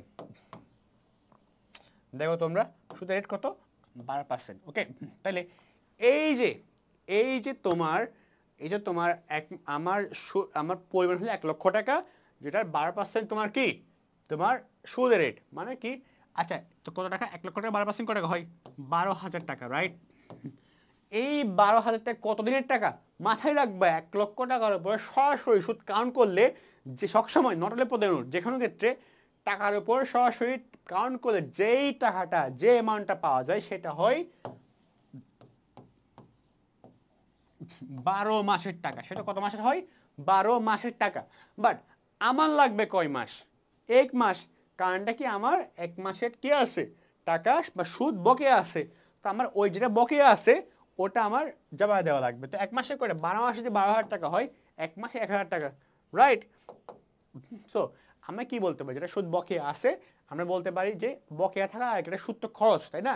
তো সুদ হিসাব ডেবিট, যেহেতু এটা আমার খরচ হয়েছে, আবার খরচটা কি বকেয়া আছে, সো প্রদেয় সুদ হিসাব ক্রেডিট। ওকে, রাইট, বুঝতে পারছো? তারপরটা হলো তোমার এটা বুঝতে পারলাম। তারপর হলো অনুপাতের সেবায় 20,000 টাকা অর্জিত হয়েছে। দেখো অনুপার্জিত আয় কত, মানে অনুপার্জিত অগ্রিম, আমি অগ্রিম তোমার টোটাল 42,000 টাকা কি হচ্ছে আয় করছিলাম, মানে অগ্রিম নিয়ে নিয়েছিলাম, ওই যেগুলো নিয়ে নিয়েছিলাম ওখান থেকে 20,000 টাকা সার্ভিস আমি দিয়েছি, মানে আমি এখন ধরো আমি এখন সেবা দিই নেই, সেবা না দিয়েই 42,000 টাকা নিয়ে নিয়েছি আগে আগে। এখন আমি নতুন করে কি 20,000 টাকা, ওই 42,000 টাকা থেকে 20,000 টাকা আমি ওনাকে সেবা দিয়ে দিয়েছি। এই যে সেবা দিয়ে দিয়েছি এটা কি আমি লিখছি জানি না, আমি কি জানাল দিয়েছি দিই নেই, তখন জানালটা দিতে হবে। তাহলে কী করতে হবে, সেবা দিলে কি হয় আয় হয়, তাই না? আয় হয়েছে, তাহলে সেবা আয় ক্রেডিট, আয় কি হয় ক্রেডিট হয়, তো সেবা আয় ক্রেডিট। আবার সেবা যে আয় দিয়েছি তাহলে কি করলাম, আমার যে অগ্রিম আয় এটা আমার দায়ী দায়ী অগ্রিম কি আয় আগের মতো 42,000 টাকা আছে, আমি তো 42,000 টাকা 20,000 টাকা ওনাকে দিয়ে দিছি, তো সেবা দিয়ে দিছি, তাহলে কি উনি আমার থেকে আরও 22,000 টাকা পাই। বাট আমি যে 42,000 টাকা থেকে 22,000 টাকা পাই, মানে কি 42,000 থেকে 20,000 টাকা কমে গেল, তাহলে 42,000 টাকা তোমার কী ছিল অগ্রিম, ওই অনুপাত দায় কী ছিল, দায় ছিল, দায় কমছে, দায় কমলে কি হয় ডেবিট হয়। সো অনুপার্জিত বা অগ্রিম আয় ডেবিট, তোমার সেবা আয় ক্রেডিট। দেখো তোমরা কত টাকা 20,000 টাকা, দেখছো ডেবিট সেবা আয় ক্রেডিট কত টাকা 20,000 টাকা, রাইট? সো আমরা মোটামুটি বুঝতে পারছি বিষয়টা। তারপর সেবা প্রদান করা হয়েছে কিন্তু বিল করা হয়নি, মানে আমি সেবা প্রদান করেছি 10,000 টাকা বাট বিল করি নাই, মানে বিষয়টা হলো যে মানে এটা বকেয়া সেবা দেওয়া, রাইট? মানে সেবা দিছি টাকা এখনো পাইনি, রাইট? সেবা দিলে কি হয়, সেবা দিলে তোমার কি হয় আয় হয়, সেজন্য তোমার কত টাকা আয় হয় 10,000 টাকা আয় হয়। সো দেখো এটা করছে সেবায় দিলে আয় হয়, মানে কি আয় হলে কি হয় ক্রেডিট হয়, সেবা হিসাব ক্রেডিট কত টাকা 10,000 টাকা। আবার আয়টাকে আমি কি পেয়েছি টাকাটা এখনো পাইনি, সো যে টাকাটা আমি পাই নাই বা পাবো ওটা আমার কি প্রাপ্য হিসাব, সো প্রাপ্য হিসাব তোমার ডেবিট কত টাকা 10,000 টাকা, রাইট? সো এভাবেই ব্যাংক সমন্বয় করতে হয়, রাইট? সমন্বয় জাবেদা করতে হয়। সো আই হোপ তোমরা মোটামুটি বুঝতে পারছো সমন্বয় জাবেদা কেমনে করতে হয়। সবসময় দেখবো যে আমরা সমন্বয় করার সময় কোন কাজটা করা হয়নি, যেই কাজটা করা হয়নি, যেই কাজটা করা প্রয়োজন আমরা ওই কাজটা করব, মানে যেই কাজটা জাবেদা দেখা দেওয়া হয় নাই বা যে কাজটা রেওয়া মিলে এখনো হয় নাই আসে নাই, সো ওইটা আমরা আনবো, ওই জাবেদাটা আমরা দিব। ওকে, সো আমরা মনে বুঝতে পারছি সমন্বয় কেমনে করতে হয়। এবার দেখো তোমরা দেখো যে কার্যবত্ত করার সময় যেগুলা প্রশ্নে আসে ওটা আনবাই, আনার পরে যেগুলো নতুন করে সমন্বয়ে আসে নাম বাট রেওয়ামিল এখানের মধ্যে নাই প্রশ্নে, ওই নামগুলোও তুমি কি আনবা, আনার পরে এবার কাজ কি রেওয়ামিল তুমি লিখবা সবগুলা, রেওয়ামিল লিখলা, রেওয়ামিল লেখার পর যেগুলোর সাথে কাজ আছে এখানের মধ্যে যেগুলোর সাথে কাজ আছে ওগুলো আনবা। তারপর এগুলোর সঙ্গে অ্যাড নাই এখানের মধ্যে, এগুলো সবগুলা কি সমন্বয়ে লিখবে, সবগুলা সমন্বয়ে লিখবা। ওকে, কি বললাম একটু তোমাদেরকে ইজি করে দেই, কি বলছে তোমাকে আমরা প্রথমে তুমি কি করো, প্রথমে তুমি কার্যপত্র করার সময় প্রথমে তুমি কি করবা, প্রথমে তুমি যে এখানে এখানে যেগুলো আছে, হ্যাঁ এখানে যেগুলো আছে এগুলো সবগুলা রেওয়ামিল তো লিখবাই, রেওয়ামিল লেখার পরে এগুলো তো লিখবাই, এগুলো লেখার পরে এখানে যেগুলো আছে এগুলো সবগুলো তুমি কি করবা রেওয়ামিল লিখবা, লেখার পরে যেগুলোর সাথে কাজ আছে ও এখানের মধ্যে ওগুলো সবগুলা কাজগুলো এখানে লিখবা, রাইট? লেখার পরে তুমি কি করবা রেওয়ামিল এবং সমন্বয় দুটার মধ্যে যোগ বিয়োগ করে যেটা ফাইনালি আসছে ওটা তুমি সমন্বয় রেওয়ামিলে লিখবা। এবার সমন্বয় রেওয়ামিল লেখার পর তুমি ডিসাইড করবা যে যেটা ডেবিট মানে যেটা বিষয় আসবে, এটা তোমার যেটা আয় এবং ব্যয় হয়, কি বললাম এটা যদি তোমার আয় এবং ব্যয় হয় তবে তুমি এটা বিশদ আয় বিবরণীতে আনবা, আর এটা যদি তোমার সম্পদ দায় বা মালিকানা সত্ত্ব হয় তবে তুমি আর্থিক অবস্থার বিবরণীতে আনবা, রাইট? তারপর তুমি এখানে যেগুলো আছে এগুলা তোমার কি এগুলো তোমার সমন্বয়ে আসবে, কারণ এগুলো তোমার প্রশ্ন ছিল না তুমি করে আসছে, সো এগুলো তুমি সমন্বয়ে আনবা। সমন্বয়ে আনার পর এগুলোর সঙ্গে তো ওদিকে কোনো কাজই নেই থাকবেও না কারণ নতুন আসছে, সেগুলো সরাসরি সমন্বিত রেওয়ামিলে আনবা। কি করছো সমন্বিত রেওয়ামিলে আনবা এই পার্টগুলো, সমন্বিত রেওয়ামিলে আসার পরে কি বললাম আমরা এগুলো সবগুলা সমন্বিত রেওয়ামিলে সমন্বিত রেওয়ামিলে তোমার আনার পরে এগুলো আনার পরে আমরা ডিসাইড করবো এগুলো কি বিষয় বিধি আসবে এগুলো আর্থিক অবস্থা বিধি আসবে, তারপর সবগুলো যোগ করে কি করবা সবগুলো যোগ করে লিখে দিবা। ওকে, এভাবেই তুমি মেইনলি আমরা যেটা করছিলাম ও এখানে করছে এটা দেখছো, সো এভাবে মেইনলি তুমি ফাইনালি তোমার কার্যকর্তা শেষ। সো আই হোপ তুমি বুঝতে পারছো যে কেমনে কার্যকর্তা আমরা দেখাবো এবং দিন আসছে দুটা বোর্ড করে আমরা সলভ করছি। সো তোমরা মোটামুটি বুঝতে পারছো যে কেমনে তোমার কি করতে হয়, ম্যাথগুলা করতে হয়। ওকে, সো আমরা কি শিখলাম, এতক্ষণ ধরে আমরা যে টাইপ দেখলাম, আমরা টাইপটা দেখছি মেইনলি। সো আমরা কার্যপত্রে টাইপটা আছে যে তোমার বেসিক নলেজ নিছি, তোমার কী ঘোরা 8 ঘোরা 10 ঘোরা 12 ঘোরা, মানে 10 ঘোরাটা ইম্পর্টেন্ট, 10 ঘোরা শিখলে তোমার ইজি সব হয়ে যাচ্ছে। সো আমরা ঘরটা দেখছি, তার সমন্বয় যাবে না, এটা ইম্পর্টেন্ট, এটা শিখছি। সো ম্যাথে যে 3-4 টাইপের ম্যাথ আছে, টাইপ আসতে পারে কোয়েশ্চেনের মধ্যে, যে কোয়েশ্চেন আসতে পারে ওই কোয়েশ্চেনগুলো দেখছি, ওই কোয়েশ্চেনগুলো দুটো কোয়েশ্চেন সলভ করছি। এবং ফাইনালি আমরা দেখি যে এই অধ্যায়ে যদি এমসিকিউতে আসে এমন কিছু ইম্পর্টেন্ট এমসিকিউ আমরা দেখি। দেখো এই অধ্যায়ে তোমার এমসিকিউ যে ইম্পর্টেন্ট বলতে এগুলো ইম্পর্টেন্ট, আমরা যেগুলো তোমাকে দিয়ে রাখছি এখানের মধ্যে, যখন তারা মূলজাতীয় ব্যয় 4 ধরনের হয়, মূলজাতীয় ব্যয়, হ্যাঁ এগুলো এইসব বিষয়পাতি রাইট ইম্পর্টেন্ট। হ্যাঁ, সো এখানে যেগুলো আছে, যেমন অনেকে কোয়েশ্চেন করতে হবে ভাই সবচেয়ে এখানে বেশি এটা আসে, এটা কার্যপত্রকে অত্যাবশ্যকীয় নাকি মানে অত্যাবশ্যকীয় না। কার্যপত্র কখনো অবশ্যকীয় কোনো কাজ নয়, এটা ঐচ্ছিক, রাইট, এটা সবচেয়ে বেশি কোয়েশ্চেন এখানে আসে। আরেকটা হলো যে কি তোমার কার্যপত্র কেন করা হয়, উদ্দেশ্যটা কি। উদ্দেশ্যটা এটা কি, মানে এটা উদ্দেশ্য হইলো যে আর্থিক অবস্থা বিবরণী করার কাজগুলাকে যাতে তথ্যগুলাকে একটু ইজি করে দেওয়া যায়। ওকে, সো তারপরে হলো তোমার যে এ ধরে ইনফরমেশন পেলাম, হ্যাঁ তারপরে দেখো আর্থিক অবস্থা বিবরণী তৈরির পূর্বে কার্যপত্র করা হয়। ওকে ফাইন, সো মেইনলি এই ইনফরমেশনগুলো একটু ইনফরমেশন তোমার ইম্পর্টেন্ট। তুমি চাইলে তোমরা করো কি, এটা একটু কী করো স্ক্রিনশট নিয়ে রাখো বা বাসায় একটু পড়ে নিবা। সো এটা তোমার জন্য ইজি হয়ে যাচ্ছে, রাইট। সো এটা তোমাকে অনেক হেল্প করবে এমসিকিউতে ভালো করার ক্ষেত্রে। ওকে, তারপর এটা স্ক্রিনশট তোলো তোমরা, হ্যাঁ গো দেখো। ওকে, আমরা কিন্তু সবগুলো ইনফরমেশন তোমাকে কিন্তু পড়িয়েছি, বেসিকে মুখে বলেছি, তোমরা জাস্ট একটু রিভিশন দিলে চোখ বুলিয়ে নিলেই তুমি অনেক ভালো মতো তোমরা পারবা। ওকে, সো আলটিমেটলি আমরা আমরা এই ক্লাসের শুরুতে যা বলছিলাম, কয়টা স্লাইড, মানে আমরা প্রথম স্লাইডে যেটা বলছিলাম যে একদম কী কভার করতে যাচ্ছি আমরা এখানের মধ্যে, আমরা এখানে তোমার বেসিক, আমরা কি বেসিকটা কভার করছি একটা নলেজ নিছি, আমরা ম্যাথ টাইপটা দেখছি, আমরা বোর্ড কোয়েশ্চেনগুলো সলভ করছি, আমরা সামারিটাও বুঝছি। ওকে, মোটামুটি আইডিয়া হলো, যাতে করে আলটিমেটলি এই ক্লাসের উদ্দেশ্যটা কি, উদ্দেশ্যটা হইলো তুমি ম্যাথটা যাতে বুঝতে পারো, তুমি বুঝতে পারো যে না এখানে ঠিক কোন কোন টাইপসের ম্যাথটা আছে, এটা বেসিক নলেজ পাবা, কোন কোন ধরনের ম্যাথ এখানে আসে, ওই ম্যাথগুলো কেমনে করতে হয়, ওই ম্যাথগুলোতে কোন কোন বোর্ড কোয়েশ্চেন আসছে, কেমনে আসে, ওগুলোকে সলভ করে দেখা। এবং ম্যাথগুলো আসবে আয়ত্ত না, যে সমন্বয় বিবরণী, তোমাকে তো কয়েক হাজার সমন্বয় দাখিলা জাবেদা আছে, আমাদের কয়েক হাজার দরকার না, আমার দরকার সমন্বয় জাবেদা কেমনে করতে হয়, আমরা শিখছি না কেমনে করতে হয়, যে যেই কাজটা করে নাই ওই কাজটা করা। এবং আমরা বেশ কিছু সমন্বয় জাবেদা কেমনে করতে বলছি, সো মেইনলি কেমনে করতে তুমি শিখছো এবং প্র্যাকটিস করছো, এটাই ইম্পর্টেন্ট। আমি সামারি শিখছি এখানের মধ্যে, সামারি করছি পুরো ক্লাসটাকে। ওকে, সো আলটিমেটলি আমরা যা যা প্রথমে বলছিলাম স্ট্রাকচার ওটাকে ফলো করছি। সো মোটামুটি ক্লাসটা আমরা বেশ ভালো মতো করার চেষ্টা করেছি, অনেক কিছু ইনফরমেশন, বেশ আমরা টার্ম শিখছি, বেশ টার্ম, হ্যাঁ যেগুলো আমরা বুঝে কোডিং হয়ে পড়ে। সো ওভারঅলি আজকে ক্লাসটা এই পর্যন্তই। Thank you so much for watching this video for long time. যে কোনো কোয়েশ্চেন থাকলে তোমরা অবশ্যই জানাবা, আমরা অবশ্যই এটাকে সুন্দরভাবে আনসার দিয়ে দিব। Okay, so thank you so much for watching this video again with your patience. কারণ লং টাইম ক্লাস নিলে না, মানে তোমরা ক্লাস করলে মনোযোগ থাকে না, তোমরা করতে পারো কি 20 মিনিট 30 মিনিট ক্লাস করিয়ে মানে পড়িয়ে একটু কী করতে পারো, পড়ে 5 মিনিট ব্রেক নিতে পারো। ওকে, বা 10 মিনিট ব্রেক নিতে পারো। ব্রেক নিতে গিয়ে মোবাইল ইউজ করো না, কারণ তুমি ব্রেক নিচ্ছ মানে কি, তুমি ব্রেনকে একটু রেস্ট করতেছো, রেস্ট নিতেছো, মোবাইল ইউজ করলে আবার রেস্টটা তো হইতেছে না। হ্যাঁ, সো ভালো মতো ক্লাসটা করো, শেখো, আর যে কোনো কোয়েশ্চেন থাকলে জানাও। সো ক্লাসটা এই পর্যন্তই। Thank you so much for watching this video again and again. তো দেখা হচ্ছে পরবর্তী ক্লাসে। আল্লাহ হাফিজ।